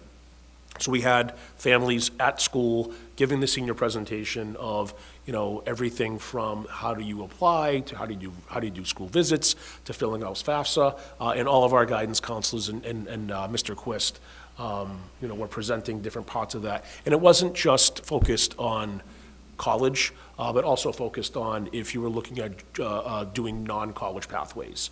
So military service, opportunities for trades, and all that information. It was a very comprehensive night. Unfortunately, it wasn't, we didn't get the attendance that we had hoped for, but I think we have to look at where we may have to offer opportunities for students and families who couldn't attend to attend something similar. Who was invited to that? It was seniors and their families. Seniors. So what do you think about inviting juniors or sophomores, if expanding it, getting a bigger head start? And I agree, and I think we have to look at the timing around when we offer those things to different grade bands. Mm-hmm. We had some of this work going on during the day, and I think coming more towards the end of this year, it may be a great time to bring in like the juniors or potentially the sophomores, or open it up to multiple grade bands. Maybe it's not just juniors, maybe it's sophomores and juniors to start that conversation going. But we're open to all suggestions and recommendations to promote that, you know, post-secondary planning. Yeah, no, I appreciate it. I do. No, it's important and yeah, something that we really need to focus on starting at that grade 9 level at some point. Yeah. And checking, you know, with guidance. I don't know how they set their appointments up to help the kids, if the kids have to go to them or the guidance has to reach out, whichever way that's working. And maybe just starting some of these college, you know, parent nights Mm-hmm. earlier. Like if you had one the other night, I would say most people have already started touring, you know, last year. Just expanding it possibly, especially with how far behind we are because of COVID. But I appreciate it, and thank you. Thank you. Thank you, Mrs. Carpenter. Mr. Miko. Great, thank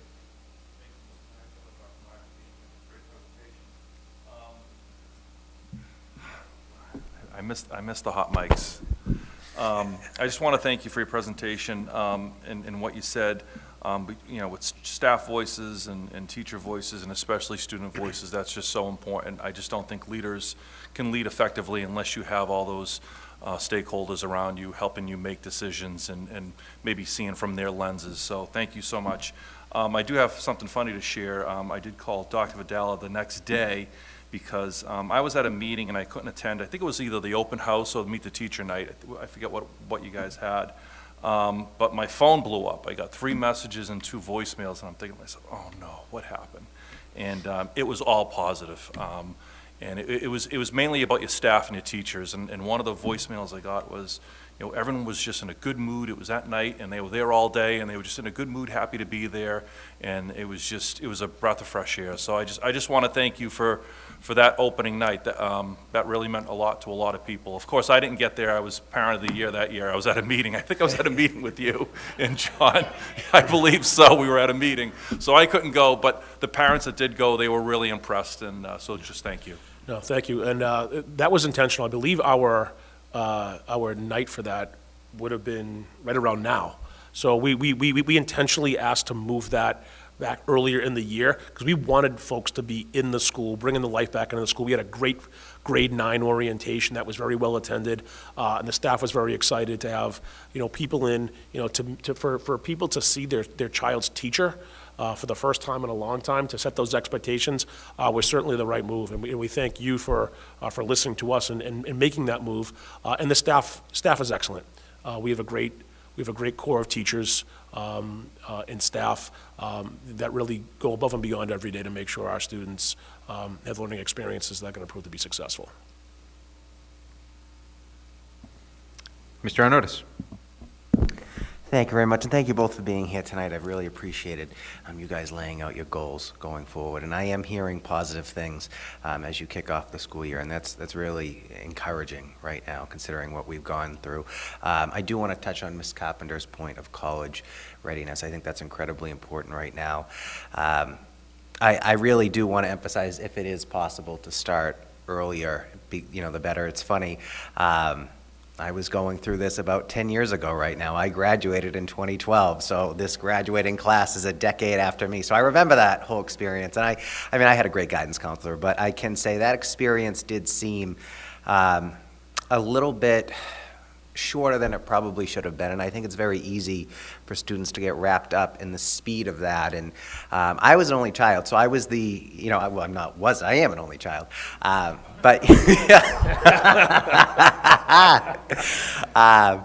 No, but from my parents, it was I was the first go on going through that college process. And I know that's, especially now after coming out of COVID or coming through wherever we are right now in this process, it is a lot. And, if we can expand that timeline for folks and make it available to them, I think that's incredibly important. And then, of course, career readiness. I keep looking at it sitting here, and there's nothing we can do about it, but that 36% of economically disadvantaged population of the high school, you're inching pretty close to half there. And I think it's really important that in this day and age, after what we've been through, we make it as clear as possible the different options that students have out there, that maybe they don't need to take on massive debt. If they have an opportunity to, whether it's the military and an apprenticeship or a 2-year school or a state school, that all options are on the table and they're all presented equally. And I also have to say, I think this is a plug just to, again, as I think we kind of do round robin here often, is mental health, mental health, mental health. That there is nothing, absolutely nothing more important as far as I'm concerned right now than trying to get people just back to square one, if you can even get them there. So I give you guys so much credit for what you're doing. You're at such an important time with these young adults, because they're not kids anymore at that age. They are really making decisions that are going to affect them for years to come. So keep trying, keep plugging. Thank you for what you do, and I hope we can keep moving forward. So thank you. Thank you. I just wanted to touch on just one other partnership that we didn't bring up, but that is we are working with this year is Leap for Education. I worked with Leap for Education in Salem. They're a fantastic program that works with students who might not have the home support to navigate the college readiness process. So they are coming in weekly. They're working with our students to do all that college and career planning to help them write the college essay, to navigate that application process, and to really think about not just how to get into college, but also what are the supports that they need when they're in college, because a lot of students, they may be first-generation college goers, and they can get in, and then what do they need to stay in? And certainly, like, when we've had opportunities to bring in people to meet with students, so we have. We've had several visits from military recruiters that are setting up during lunch. We had the college fair night, the regional fair, which was very well attended, not just by Peabody High School students, but students throughout communities in the area. So, we understand that the students need those experiences. And those are some of the big ticket events, but it also comes back to more of at the granular level is, what we're doing at the classroom level, and making sure that our students are prepared for anything, if it's college next year or if it's college 5 years from now. We want to make sure that, that focus is really allowing them to not just get to college, but to succeed at that level and thrive. Mr. Olympio? Ms. Sten? Thank you, Mr. Winfield. Thank you, Dr. Padala. This was a wonderful presentation, and I appreciate it. And I also want to say thank you. I'm glad to hear that the partnership with LEAP is back in place. We were with them years ago when they first started, and I don't know when it stopped, but it was wonderful back then, and I'm glad to see you back with it. That can really, really help a lot of the students that we have. So thank you. Mr. Olympio? Thank you.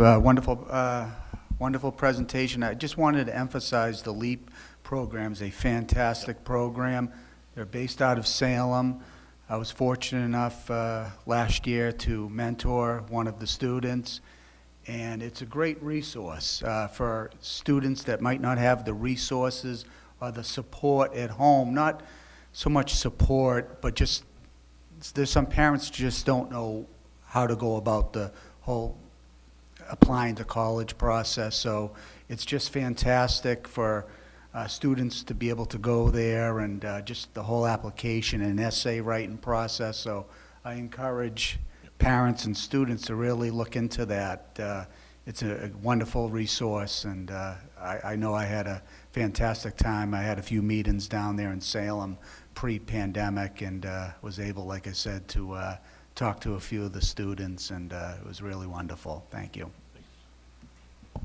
Great, thank you all. Thank you, Mr. Magno and Dr. Meyer, for that great report. And I think it's really impressive to see all the different things that are going on. And to the committee, we have a couple plans in place to be able to start communicating a little bit more about some of the wonderful things that are happening more on a regular basis.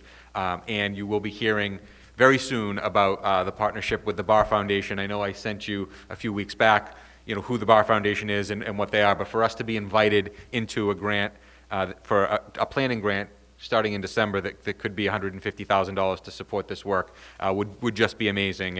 And the Bar Foundation, once you can prove that you're a community that they're willing to work with, they really invest in the people. They invest in the students, they invest in the teachers and the learning experiences, and it's really exciting. So in the coming weeks, we'll be communicating more about that, but that's a very exciting partnership that we have going on. So congratulations to Mr. Magno and Dr. Meyer on that partnership, and hopefully we'll have a lot more to talk about in the coming months. So I think we'll take a couple-minute recess and then get off to the regular school committee meeting. Thank you.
1, 2, test 1, 2, 1, 2.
Good evening, everyone. I'd like to call the regular school committee meeting to order. Today is October 26, 2021, and we are starting our meeting at 8:11. We did have a number of school improvement plans that we met with principals and vice principals earlier, and so we are starting today at 8:11. Our meeting tonight, as always, is being televised live on Peabody Access TV. Real-time public participation can be addressed to the Peabody School Committee utilizing Zoom virtual meeting software for remote access. The application will allow users to view the meeting and make a comment during public participation. And again, as always, anybody watching the meeting through the Zoom platform, please just raise your hand and we will then bring you on board. I'd like to start the meeting with a call to order and like to start with a moment of silence. We had a couple of passings that we wanted to mention and to ask those at home to keep these families in your thoughts and prayers. The first one is Mrs. Garabedian, who was a longtime cafeteria worker. She passed away very recently, and just a wonderful lady who I knew personally. Really cared for the city of Peabody. Her son, Michael, was a longtime city councilor and somebody who gave a tremendous amount to the city of Peabody, and we wanted to think of Mrs. Garabedian and her family at this time. Also, we received some sad news a short time ago, or a few days ago, a passing of a former Peabody High School graduate, Jack Hamill, who passed away much too young. We wanted to think of his family during these difficult times as well.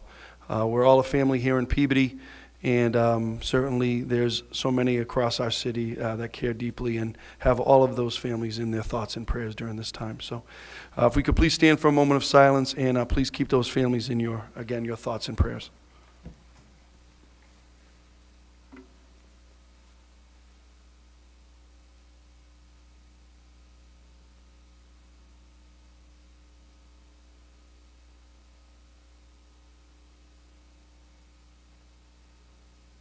Thank you. And please join me in the Pledge of Allegiance. I pledge allegiance to the flag of the United States of America and to the republic for which it stands, one nation, under God, indivisible, liberty and justice for all. Thank you very much. We do have minutes from our October 12, 2021 regular school committee meeting. I'd like to open those up for discussion and approval. Mr. Arnottis? Motion to approve the September 28, 2021 regular school committee meeting minutes. Okay.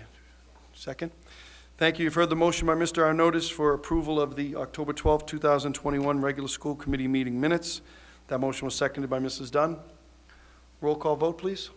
Mr. Hockman? Yes. Mr. Olympio? Yes. Mr. Amico? Yes. Mrs. Carpenter? Yes. Mrs. Dunn? Yes. Mr. Arnottis? Yes. Terrific. Thank you, Mr. Arnottis. I'll go to next item is approval of bills, and I'll turn it over to you, Mrs. Carpenter.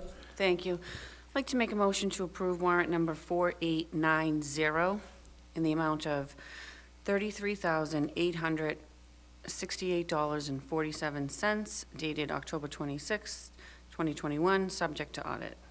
Second. Thank you, Mrs. Carpenter. You've heard her motion for approval of warrant number 4890. That motion was seconded by Mr. Olympio. Roll call vote. Oh, on the motion, Mrs. Dunn?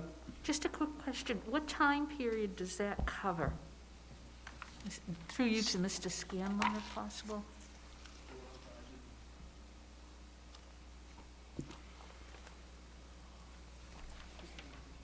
Oh, I'm sorry.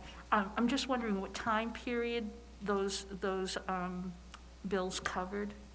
It's the electric bills for each of the schools? Well, we pay on a monthly basis, Okay. so I would assume it 30 days prior, at most 60 days prior. Okay, thank you. Okay, thank you, Mrs. Dunn. On the motion, any further questions? Seeing none, roll call vote, please. Mr. Hockman? Yes. Mr. Olympio? Yes. Mr. Amico? Yes. Mrs. Carpenter? Yes. Mrs. Dunn? Yes. Mr. Arnottis? Yes. I'd like to make a motion to approve warrant number 4893, dated October 26, 2021, in the amount of $1,232,602.04, subject to audit. Second. Thank you, Mrs. Carpenter. You've heard her motion for approval of warrant number 4893, seconded by Mr. Olympio. Roll call vote, please. Mr. Hockman? Yes. Mr. Olympio? Yes. Mr. Amico? Yes. Mrs. Carpenter? Yes. Mrs. Dunn? Yes. Mr. Arnottis? Yes. Thank you, that is all. Thank you, Mrs. Carpenter. Next item, continued business. We have one item, as always. Welch School MSBA project update. Turn it over to you, Mrs. Dunn, for any update. Thank you, Mr. Mayor. Just a couple of updates. First, tomorrow, the MSBA will be meeting with us, I think, 2 times tomorrow on 2 different aspects of moving this project forward. And then we do have one meeting of the, it's the owner's executive board. It's a very small group that's going to go over all of the materials that we have for MSBA. Hopefully, this is leading us to a positive vote by the MSBA board next week, and everything looks that way. But there are many steps to get there, and tomorrow we've got 2 of them. The other thing is that normally we would be having our Welch School Building Committee meeting this Thursday, and what we've done is we have changed that appointment to 2 weeks from tomorrow. The owner's project manager felt that it would be better to have the meeting 2 weeks from now because we will have a lot more to report to the members. So that's why that meeting has been rescheduled. It will still take place at 9:30 in the morning, and it will be available on Zoom, but it will take place November 4th. 4th.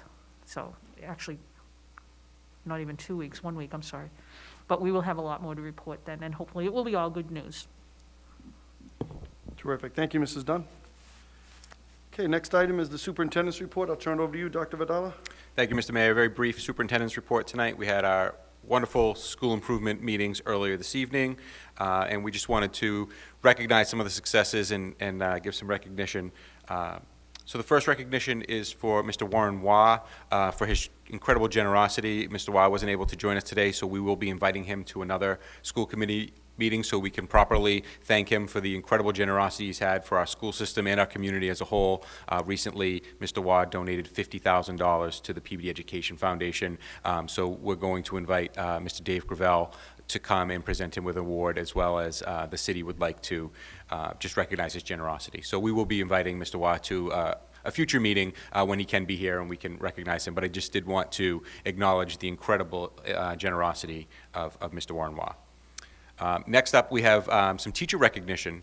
So I got a call on Friday morning around 11 o'clock that radio DJ from 104.9 was going to recognize one of our teachers at the Brown School.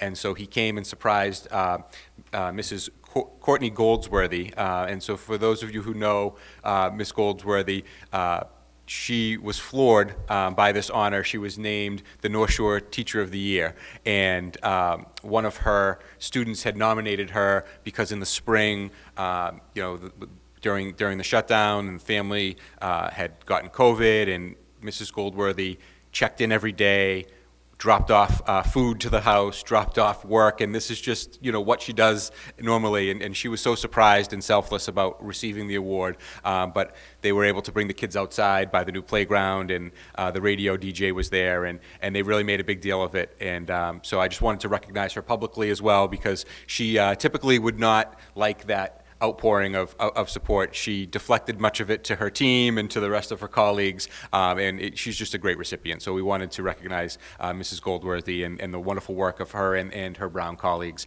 for just all the work that they've done to support our students and families during this tough time. So that was a nice recognition. Dr. Vidal.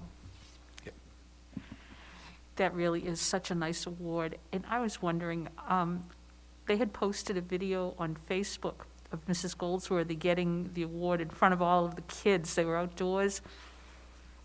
The kids were so excited. It was really, really awesome to see it. Would it be possible to put that on a link on our webpage? Because it was precious, and it was amazing to see how excited those kids were for their teacher. So Yes, we can absolutely get a copy of that. And the PTO bought those little plastic clappers, so the hands that clap okay. together so they could really make a lot of noise, and they were outside, so they really enjoyed that quite a bit. So we'll definitely get a link to that. The next thing is, we had talked about celebrating the success of our students and our teachers in every way possible this year. So one of the first things that we were able to do is celebrate academic success. And for the first time, and hopefully the first of many, we were able to recognize students that exceeded expectations on Mcas during the pandemic year or scored advanced on the ninth grade biology exam. And I have to say, it was one of the most wonderful events that we've had. So we did it very quickly before school, about 30 minutes. We hosted our elementary students first. At the high school, we had over 80 students and their families who exceeded expectations. The CTE students at the high school baked for the families and were able to cater it, and they made some muffins and bagels and some coffee cake, and the families were able to come in, and they were really appreciative, just recognizing the work that the kids did. And then we had one for the middle school students and our high school students. And the one at the high school, we almost ran out of food, and so we were joking that the high school students definitely eat more than our elementary kids. But they did go back, and they were able to bring out some more food, and so nobody went hungry. But it was just a really nice opportunity to recognize the academic achievements of our kids and recognize the work that the teachers did during the pandemic to really exceed expectations on that state level assessment. And our plan is to really celebrate a number of different things this year, celebrate our kids for their athletics, for their extracurriculars, for our drama programs. But this was a real opportunity to recognize something special that those students did. We did it before school, and then they were able to get to school on time. So it was something that was very nice, and a lot of the families really appreciated it, and it's something that we'd like to do again in the future, and just again celebrating that success. And a little anecdote: one of the students received exceeding expectations, got a certificate for one. I think he got it in ELA, and he said, next year I'm going to get it in ELA in math. And I said, well, next year bring a friend as well. And he said, I will. And so it was really nice that they were really encouraged by it. And we had some students that exceeded expectations in 2 and some in even 3 in the science for 5th and 8th grade. So really impressed with the work that our kids did, and an opportunity to recognize our teachers. We had one middle school teacher who was previously at the elementary school, and she came because she had 5 students from her class at the McCarthy that all exceeded expectations, and she wanted to be there to support them. So overall, it was a really nice opportunity, very quick, but something that we really enjoyed doing for the kids. And the final thing on the superintendent's report is we had 2 donations that we wanted to just recognize. Amazon Specialty Retail Store donated 250 literacy kits to the McCarthy Elementary School, and they were able to distribute those. They had a connection. They basically applied for a mini grant, and Amazon gave them 250 literacy kits for kids to take home. So they were able to distribute those. And then we also had Metro Clean Commercial Cleaning Services donated 75 backpacks. You may remember that we had over 400 backpacks donated to us from the Citizens Inn, and this was able to, anybody that did not get one of those backpacks, we had that. So the Higgins, the Brown, the McCarthy, and the Center School were able to distribute those backpacks as well. So again, just the generosity that we have in our community and the outreach has really been something that we want to acknowledge and thank. So at this point, I'd entertain a motion from the committee to send letters of gratitude on behalf of the committee for both Amazon Specialty Retail Store and Metro Clean Commercial Cleaning. Motion to follow the recommendation of the superintendent. Okay. You've heard the motion by Mrs. Dunn, seconded by Mr. Amico. All in favor? That's a unanimous vote. Thank you very much. And as I said, that was a very much an abbreviated superintendent's report, and so that concludes the superintendent's report for tonight. And I will be back. We do have a late communication later in the day or later in the meeting that I'll be able to share from DESE. Okay. Thank you, Dr. Vidala. We'll go now to public participation. Is there anyone that would like to speak? Seeing no one here, anybody on the Zoom platform? Seeing no one online. Okay. All right, now we'll go to written communications, and Dr. Vidala, you mentioned one. We did have a late communication today.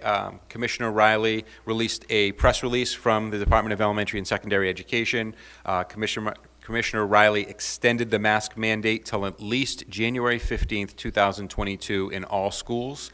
He did note that the vaccination for COVID-19 for children ages 6 to 11 will be coming shortly and will be approved, and wanted to give schools the opportunity to have their youngest students vaccinated if they choose to, and an opportunity for schools to get through the holiday seasons wearing masks. So that was something new that came out, that the original mandate was due to expire on November 1st, and the Commissioner has extended that until January 15th, 2022.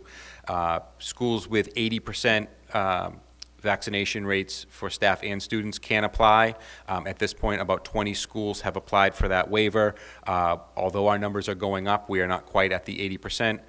In the community, our 12 to 16-year-olds are now at 70%, I believe, and our 16 to 19-year-olds are at 75%. But we are not at the point where we can apply for that waiver, so we will have the mandate apply to us till January 15th, 2022, unless we can demonstrate those numbers.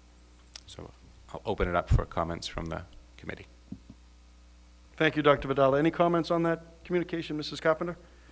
I just had a question through the chair to Dr. Vidala. On the 80%, you said in the community, is it 80% that attend the school or in the whole community? So the numbers I referenced, the 70% and the 75%, are in our community. The 80%, each school can apply on their own. So any school that can demonstrate 80% vaccination rates for staff and students could apply to DESE to have the waiver released, and then it would be up to this committee to then vote per school if anybody did exceed that. Right now, we're not quite there, but if we were, we could apply for a waiver to have optional masks. How are we determining that? So we did put out a couple voluntary surveys, and our numbers are not very close. The issue with the voluntary survey is if they don't reply, then you have to assume that they're not vaccinated, even if they are. So we had about 60% of staff respond, and of that 60%, all but I think 3 were vaccinated, but we weren't quite at the 80% response rate. And we didn't mandate it. We were just looking for where are we as sort of a temperature check, and then we did go with our health department. They can look up the students and see where we're at, and we're only at about 30 or 40% of students at this point. Okay, thank you. Thank you, Mrs. Carpenter. Mr. Olympio? Yeah, through the chair. So my thoughts on this, when I heard the news, I was a little disappointed, but here's the thing for me, is that what I was happy to hear was that the vaccines are going to be available for children 6 to 11. So how I look at this is, let's just fast forward to January 15th, and let's say that in the coming weeks, all children are 6 to 11 are able to get the vaccine, and that's the parent's choice. At that point, I feel like that the vaccine is available to everybody, that we should, be able to go without, again, assuming that the numbers don't go crazy, there's not a Delta +3 and all of that, but if everything kind of stays the course, at that point, everybody has the choice to either be vaccinated or not. What's holding me back is, like at this moment, is that, yeah, there are a segment of our students that do not have that choice. I know that there's probably more than a few parents that are reluctant to send their children to school unvaccinated, meaning the 6 to 11-year-olds. So if we can gain more community comfort in the coming months over that 80%, that to me is just an arbitrary number. It really drives me crazy because it's insulting that we have sports stadiums that are jam-packed, we have restaurants that are jam-packed, we have concert venues that are jam-packed. And I got to tell you, my informal survey, 90% of the people are not wearing masks in those, and there hasn't been super spreader events or anything like that. So that's where I'm going to have a problem, is that when all of the students and everybody pretty much in the community has the choice to be vaccinated or not, at that point, that's when, I think at least I'm going to be ready for a little fight, because to me that we're never going to get to that 80% anytime soon. And where's the science to that? It's just, so if a community's 77% vaccinated, then it's a no. I mean, it's crazy. That's where I have a big problem. I'm okay with, all right, let's wait so all of the students have the opportunity to be vaccinated, but I am pro-choice when it comes to that. So, that's just kind of my opening thoughts on this, is that once the vaccines are available to all of the students that are able to attend schools, then, again, short of Delta +2 and something crazy happen, and if everything stays the course, it should be a parent's choice. And that's just my thoughts on that. That 80% figure is just, to me, is crazy. I'll yield. Thank you, Mr. Olympio. Mr. Hockman? Thank you, Mr. Mayor. I think my thoughts on this subject are pretty well known to everyone in this room and everyone that typically listens to our meetings. If I can, through you, Mr. Mayor, to Dr. Vidala, ask you a couple of questions. You are extremely good about communicating with us, the committee members, in regard to many things, and one of which has been the number of positive cases within our school community. So number of cases for students and staff. And I'm noticing that those numbers are coming down rather dramatically from the beginning of the school year until this past week when you sent us the email. Can you just, and I forget the number, so I just want to ask you, I forget if the number of positive cases in the district was 20 or 28, but I believe it was one of those two numbers. Do you recall what it is? So 3 weeks ago, we had 28 students and 2 staff, so 30 total. Yeah. 2 weeks ago, it was 15 total, and last week, the numbers were, I think it was 11 total. So the positive numbers have been coming down. I did have some new numbers that I got from Sharon Cameron today about our test and stay. We have tested over 900 students and staff through the test and stay program, and has resulted in only 9 positive cases. So we have found 9 cases, which is less than 1% of our testing. So that test and stay, as some of our principals mentioned today, is working, keeping kids in. So that's definitely something that we're going to continue to do and continue to support. We have seen those numbers come down. So your original question 3 weeks ago was 30, then it was cut in half, and now it was 12, 11 or 12 last week. Thank you, Dr. Vidala. So using very, very, very conservative numbers, we have more than 6,500 students and staff members in our 10 buildings, 11 buildings if you count the Peabody Learning Academy. So I'm going to use a very conservative number of 6,500. With 11 positive cases between students and staff, that's 0.001.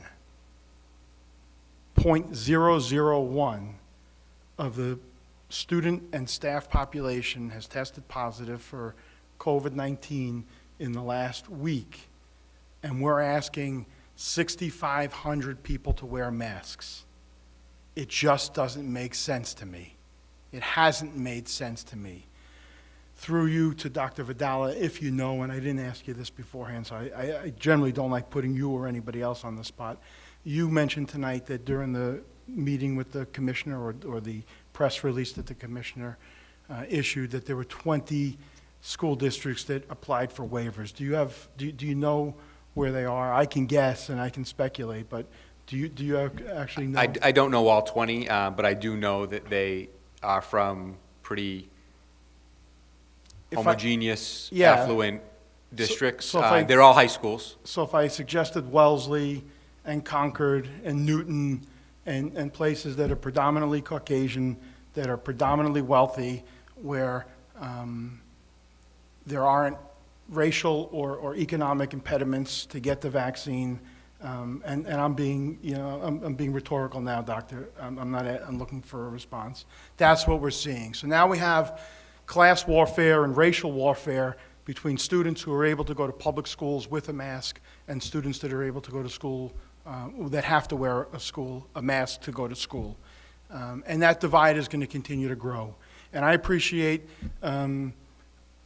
actually, frankly, I don't appreciate the commissioner's logic that he's offering to us now in moving the goalposts once again.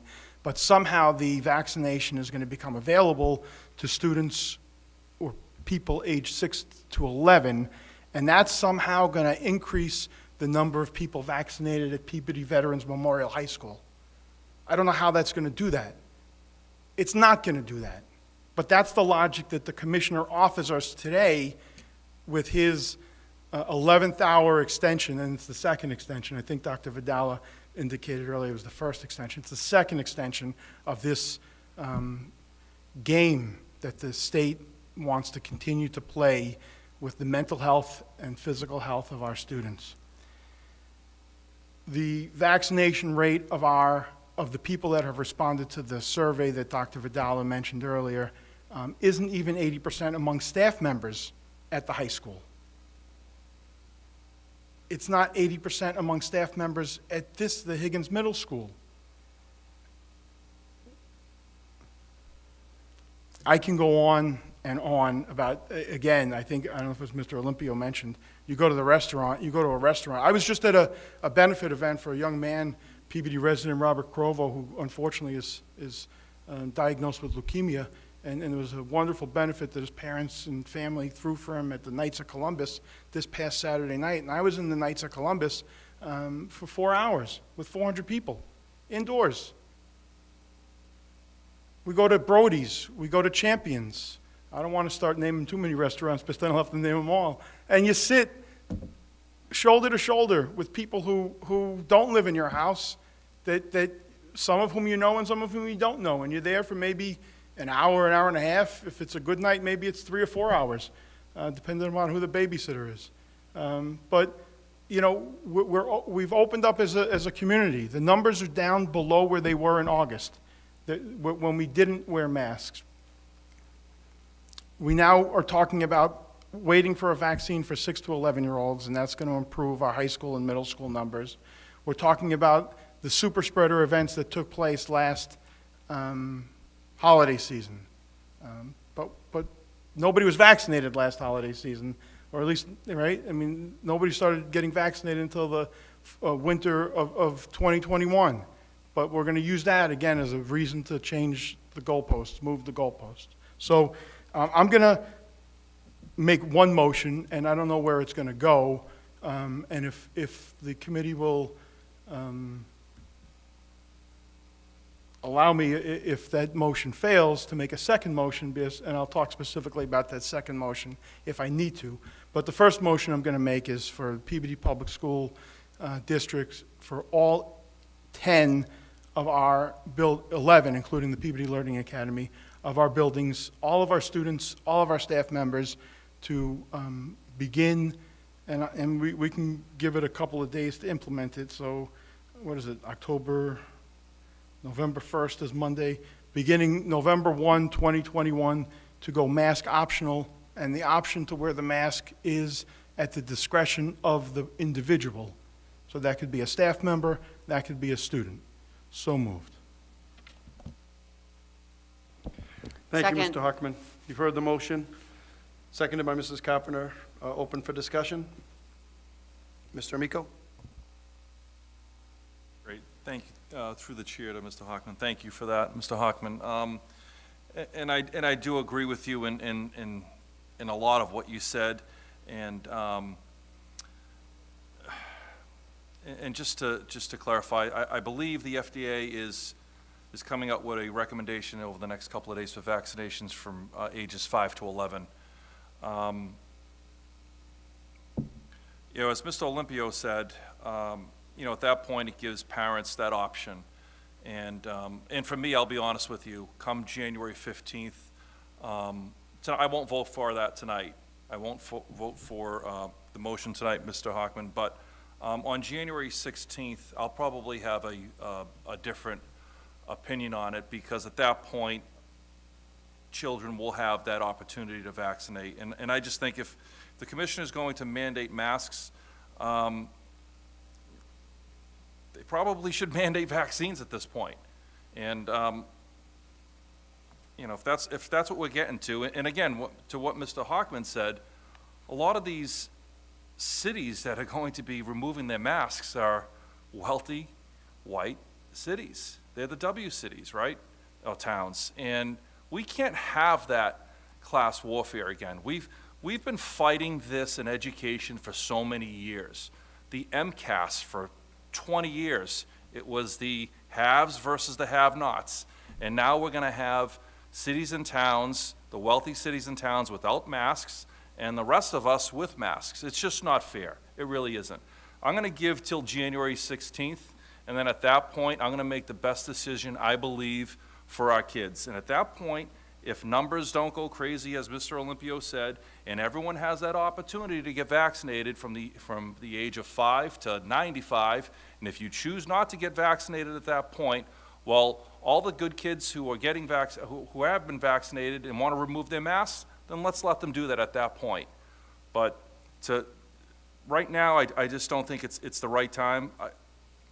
I almost want to call them on that, Mr. Hockman. You're so close in convincing me, but I just can't at this point. But on January 16th, I think I can. I'll yield. Thank you. Thank you, Mr. Miko. Anybody else like to make any comments at this time? Mrs. Dunn, then Mr. Arnottis. I will not support this. I've said it before. I think even though this is very difficult for many people, I think we still have to be patient because we are not completely out of the woods yet. We want to end this pandemic once and for all, and we are heading in a very good direction here, and I'm pleased to see it, but I think we do still have to protect the most vulnerable people among us, and if one way to do that is to wear a mask, then I think that it is something very simple. It is something that can really protect someone from not just dying from COVID, because people are still dying from COVID. Thank goodness the numbers are down. But also with children, you never know what the long-term effects are on them. And we need to make sure that their health is protected as well. So if wearing a piece of cloth or a piece of paper for another few weeks is going to help somebody, then I have no problem with that. Thank you, Mrs. Dunn. Mr. Arnottis? Thank you, Mr. Chairman, and God bless you, because this is going to be on you again. It sounds like we're looking at potentially 3-3 here, because I'm a no vote on this. I appreciate the sentiment, and I do think it's reasonable to ask the question of, all right, what is the end game of wearing masks? I think that's reasonable in the sense of, are we really going to get to 80%? But, you know, again, we're in a process right now where the vaccines are becoming readily available for different ages. I don't take, you know, any issue with that. I think letting it go until January is reasonable. But as Mrs. Dunn said, you know, it does help other people. You are protecting other people. And I think there are probably some folks who are more comfortable to come back and try to get a little bit closer to normalcy because the mask mandate is in place. And I also have to say, you know, I'm not waving the flag on masks here. I'm a little exhausted of these conversations, quite frankly. I think this is out of our hands anyway, but in a sense, I'm almost hearing the case made as to why we should continue masks because the numbers are so low. There was just a study out of Michigan yesterday, and it was, you know, I know we argue about what's legit these days, but it was the state of Michigan who put out numbers, and they had consistent information of school districts that had mask mandates versus ones who didn't, and of course the numbers were significantly lower in the ones who had mask mandates. So, you know, again, I know you're never going to get rid of it, and it's not inevitable, and look, I think everyone's tired, everyone's frustrated, we want to be done with this. I will not be here for that January 15th discussion. If you want, I can call in, but, you know, I certainly think it's reasonable to talk about it. I think you're going to have a nice conversation about that, but no, I think it's very reasonable to have that discussion once everything is available. But I also have to say, just kind of logically here, and, this is a different argument, but is that the plan now? Are we just going to start cherry picking things we don't like that come down from DESI? Is that going to be the new precedent that we set around here? I mean, how many times have I heard the state needs to do this, the state needs to do that, and now it's going to be, go pound sand to the state? I mean, I think there's a little inconsistency there on the merits of this. So let's not cherry pick when we don't like something that we throw our hands up here. So I'm a no on this, and we'll go from there. Thank you. Thank you, Mr. Arnottis. Mr. Swanson, want to jump in? We'll wait. Mr. Amico?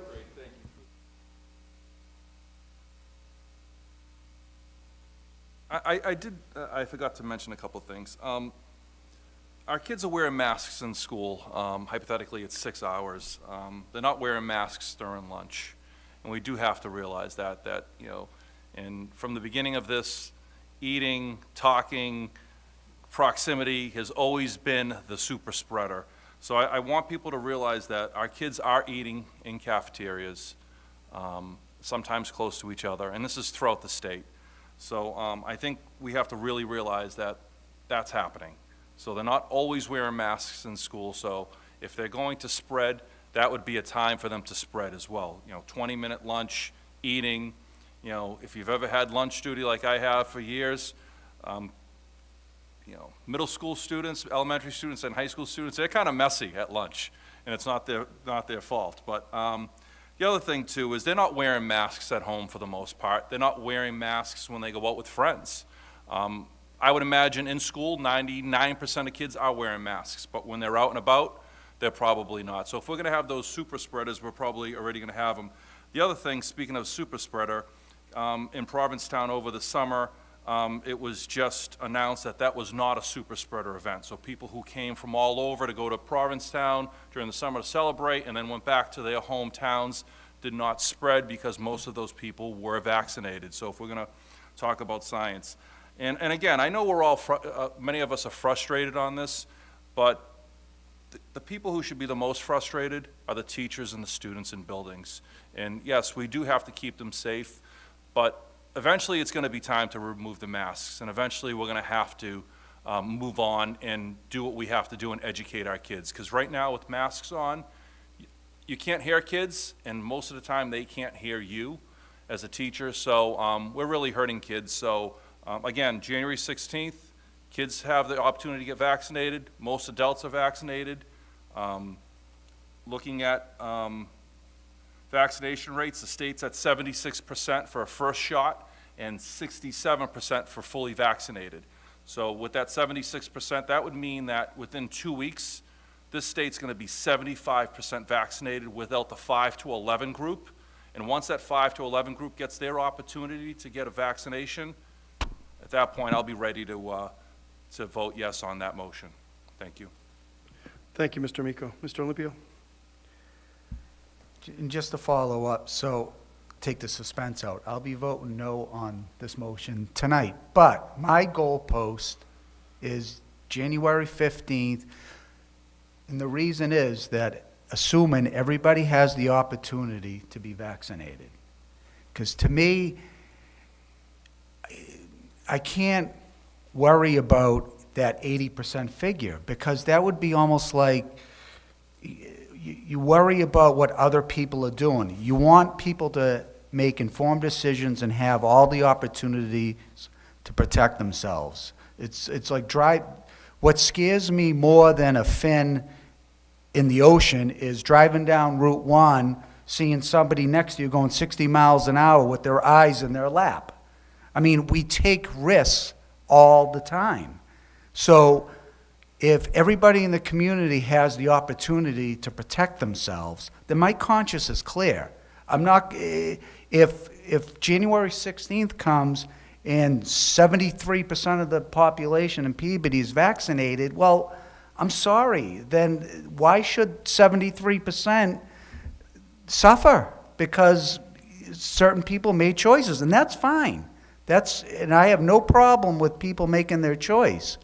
But the others that choose to be vaccinated and take care of themselves and do all the things that they want to do to be protected, then we should at some point, because then when are we going to get rid? I mean, where's the science to the 80%? I would love to see the spreadsheets. And I mean, it's really almost insulting, that 80% figure.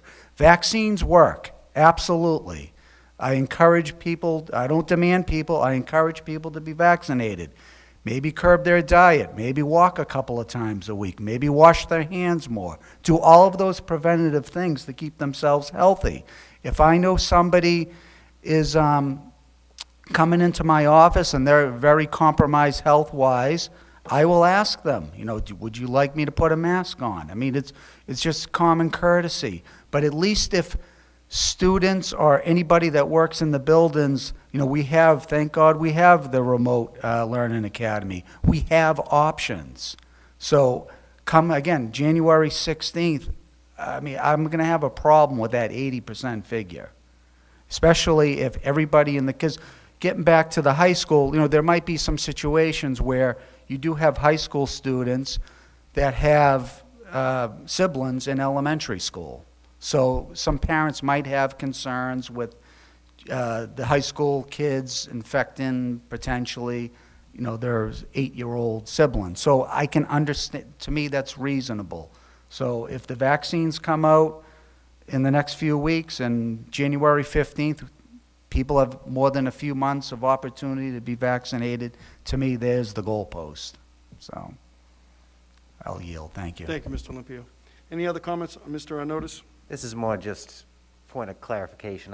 I think we're having some technical difficulties on Channel 8 right now. I don't think we're being I don't think it's on television. So I think after we just had this discussion, we kind of dropped out. I was told it dropped out as you kind of began your motion, so I'm not sure if that was on cable access, that entire conversation. Yeah, everyone round two, but. It is live on Facebook, and it is live on YouTube, and it will be able to be replayed. So the tape is rolling.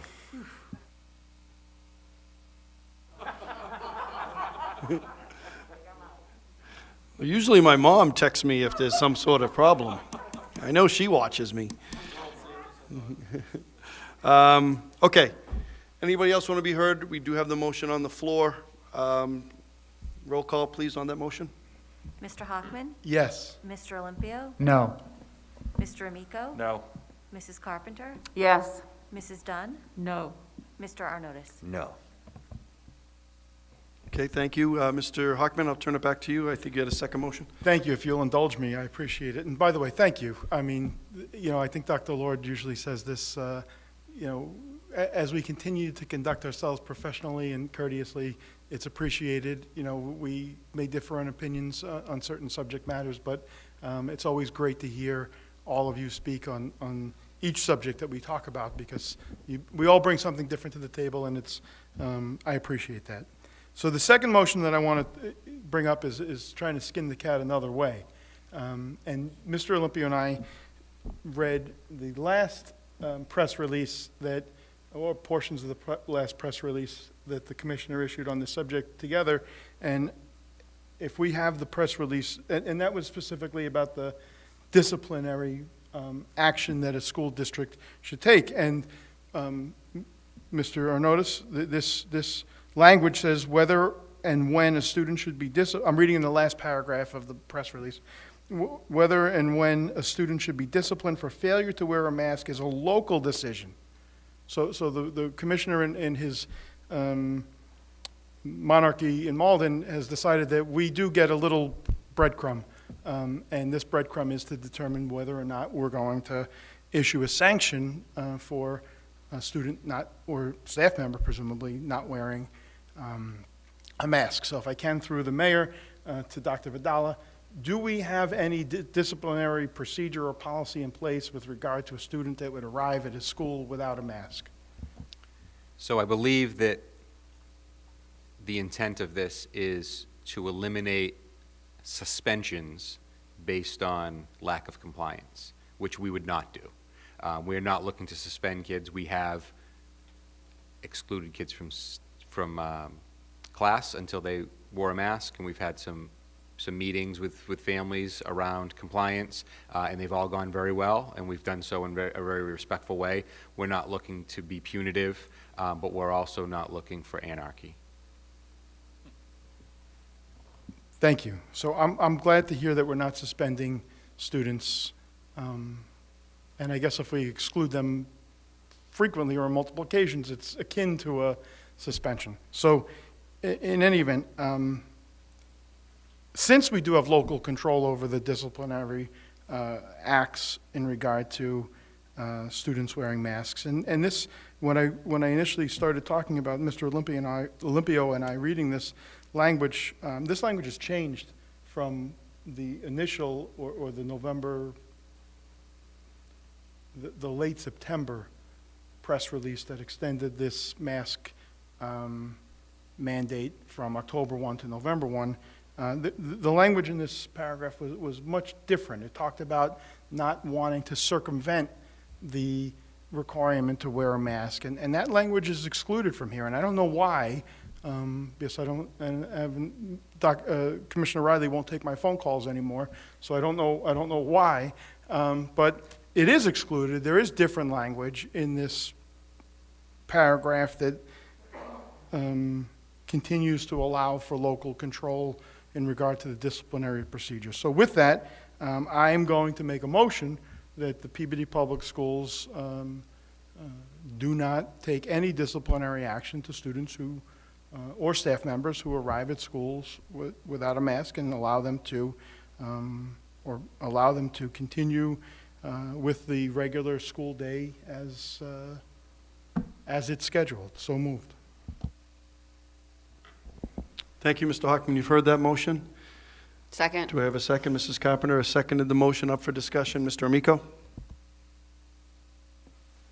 Through the chair, thank you for your motion, Mr. Hockman. I do have a problem with this because I can foresee problems in schools, problems from student to student, problems from parent to student, parent to parent, staff members. I think we're just, with this, we would be running into a situation where there could be some problems. And I'll be voting no because of this. But I certainly will be keeping my options open for the January 15th. Thank you. Thank you, Mr. Amico. Mrs. Dunn? I will be voting no because one word that Dr. Vidal said is ringing in my ears: anarchy.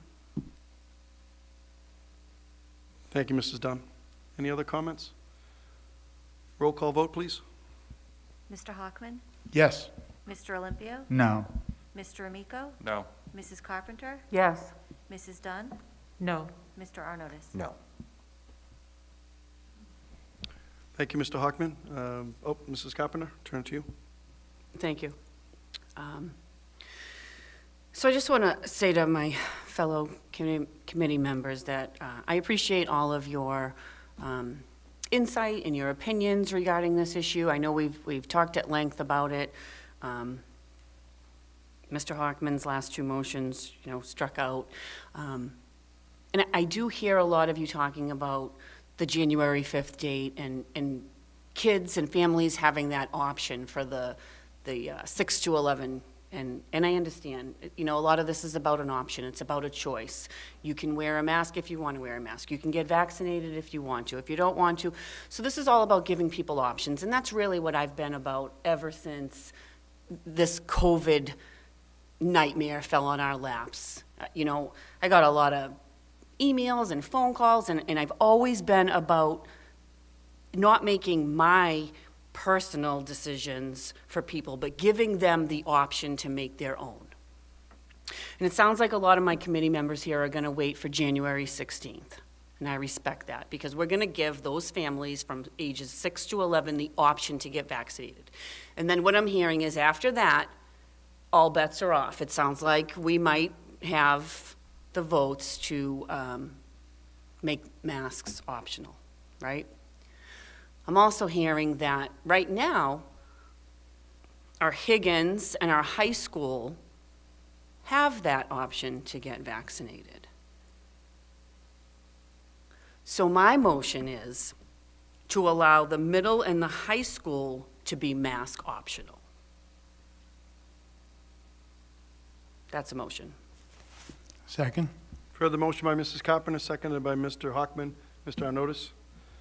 Thank you. Through you to Dr. Vidala, and I know we're kind of, just going in the wild here. I'm curious, do you know, have there been any other districts that have tried a maneuver like this to just kind of tell Desi, we're not going to listen to you? To my knowledge, no. I think that everything in here says to refer this to your legal counsel. And from what I have gathered from our legal counsel, is it's not advisable to go against a mandate. It's not advisable to pick and choose which mandates you go against. My personal beliefs are separate from my professional obligation that I have. And, I strongly believe in options, and I strongly believe in giving people options to do so. However, I think that when we refer to legal counsel, that there is an obligation to not pick and choose the mandates that we choose to follow, because we have an obligation around that, and there is a level of negligence that could be thrust upon the school district if we pick and choose what we choose to follow and what we don't. I think,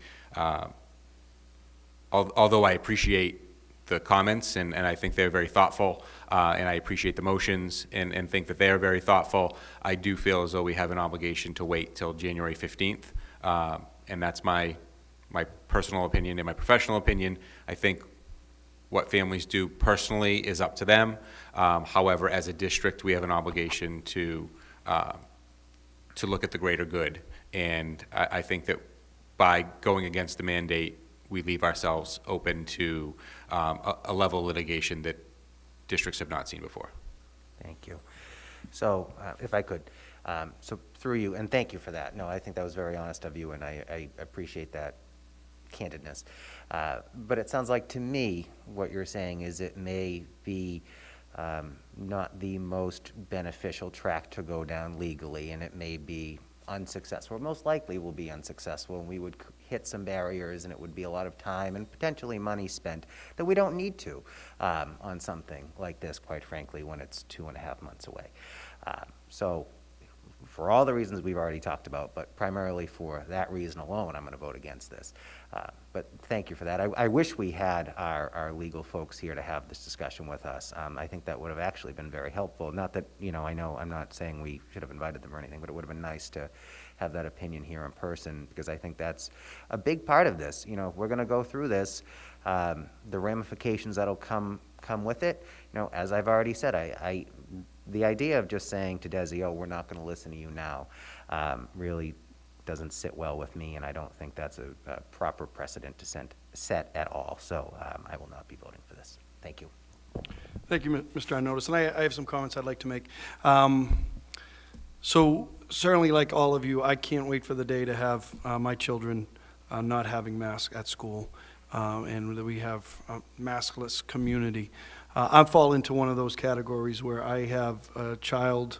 I have 4 children in the schools right now, and I have 1 in high school, 1 in middle school, and 1 in the elementary school. So I'd fall into that category where, it would be a personal decision for me that a high school or middle school student would affect my elementary school student. So I would fall into that category. I'm very confident in saying that if there was legal counsel here, that they would say this is a mandate from DESE, which is the organization that oversees our operation here as a district. Whether it's curriculum, whether it's special education, whether it's funding, whether it's a whole number of items that this DESE oversees our community.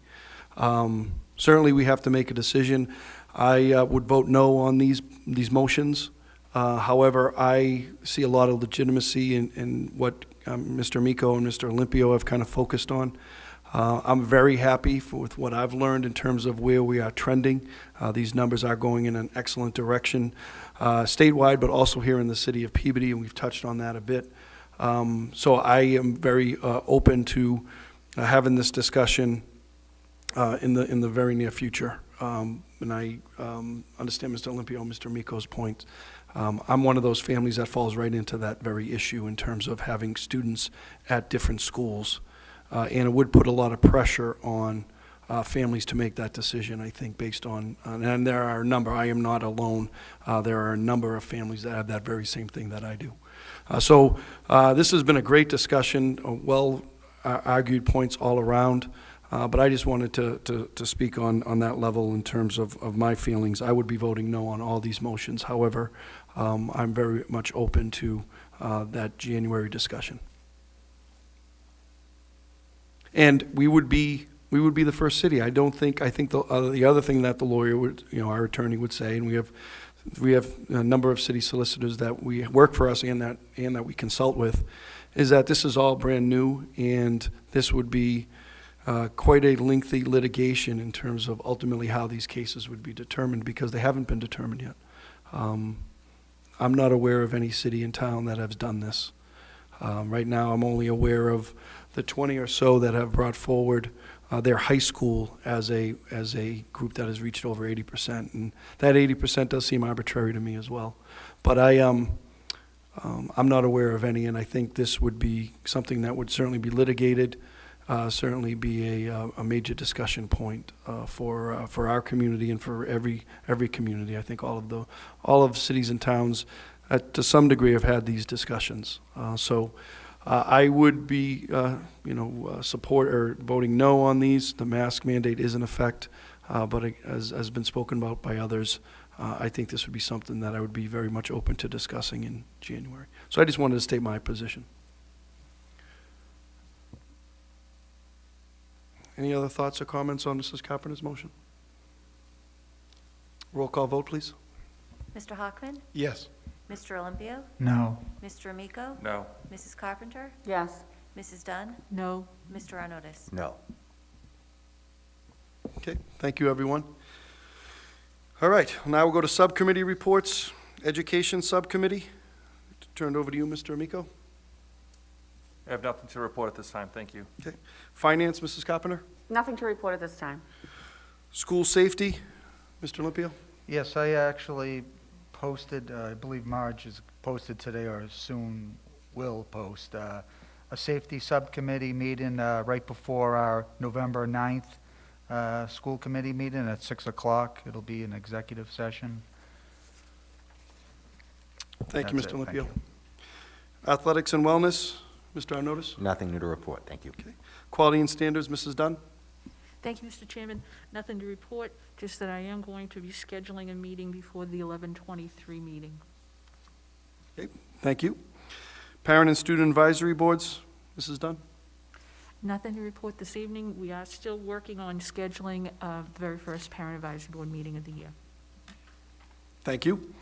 Building and Grounds, Mr. Huckman. Yes, thank you, Mr. Mayor. I just wanted to report to the committee that at our last school committee meeting, we talked about open work orders, and Mr. Scanlon has put together an update for that, and it looks like many of those work orders are being addressed, and we're working towards fulfilling them in a timely manner. The other thing I wanted to talk about is we did receive a communication regarding the Brown School and some maintenance that we're looking to get done over there, and that's also being looked at and will be addressed. Thank you, Mr. Huckman. I wanted to add to that, certainly like all cities and towns and really all employers, there's been difficulty in getting people to work. For the first time in 10 years, the past year and a half, we haven't had people applying for jobs in the city, which is just amazing to me. So it's been a challenge for our departments, and it's not just one, it's really citywide. However, over the last few weeks, I finally feel like that is starting to change a bit. We have been getting people to apply for DPW, custodial, some other positions that are very key and central to getting some of the work that I know we're a little behind on right now. So I do see some improvement coming. There's been some hiring going on. There's some interviews set up for a number of these key positions. So I'll keep people informed as we're going along, but I do feel like the tide's starting to turn a little bit, and we'll be able to fill some of these positions that, quite frankly and surprisingly, we haven't been able to fill. So I'll keep people updated, but I know that will help in a lot of the items that have been discussed, Mr. Huckman, in that committee. And I know that are a concern of all of ours. Okay, next item, next committee is Special Education Parent Advisory Board. Mr. Olympio? And I also posted for November 17th, that's, I believe that's a Wednesday, 6 PM. That'll be the next CPAB meeting. That's November 17th, Wednesday, 6 o'clock, right here at the Higgins. Then also, on another note, there's a CPAC meeting on November 1st at 6 PM at the Higgins. That's a Monday. So Ms. Chioda wanted me to advertise for that, and I certainly will. So CPAC is November 1st, and CPAB is November 17th. Thank you. Okay, thank you, Mr. Olympio. City Council and Legislative Delegation, Mr. Arnottis? We will be scheduling a meeting soon, but nothing to report right now. Thank you. And Redistricting, Mr. Hockman? Nothing to report tonight. Okay. Well, thank you, everybody. We'll handle the new business and for the next items for the next agenda in the regular course. Our next school committee meeting is, just want to make sure I have the date right, it is November 9th, 2021. That is also a city council meeting. I will be in touch with the committee. I may have a conflict. There might be some items that I need to be at the city council meeting as well. But that is our next meeting, and I'll certainly let everybody know where we stand. Yeah, the city council changed their schedule because of Thanksgiving. So they're meeting on Tuesdays in November. Okay. Yep. So I'll be in touch on that. But November 9th, 2021 will be our next meeting. Thank you, everyone, for a very good meeting and good discussions. Thank you.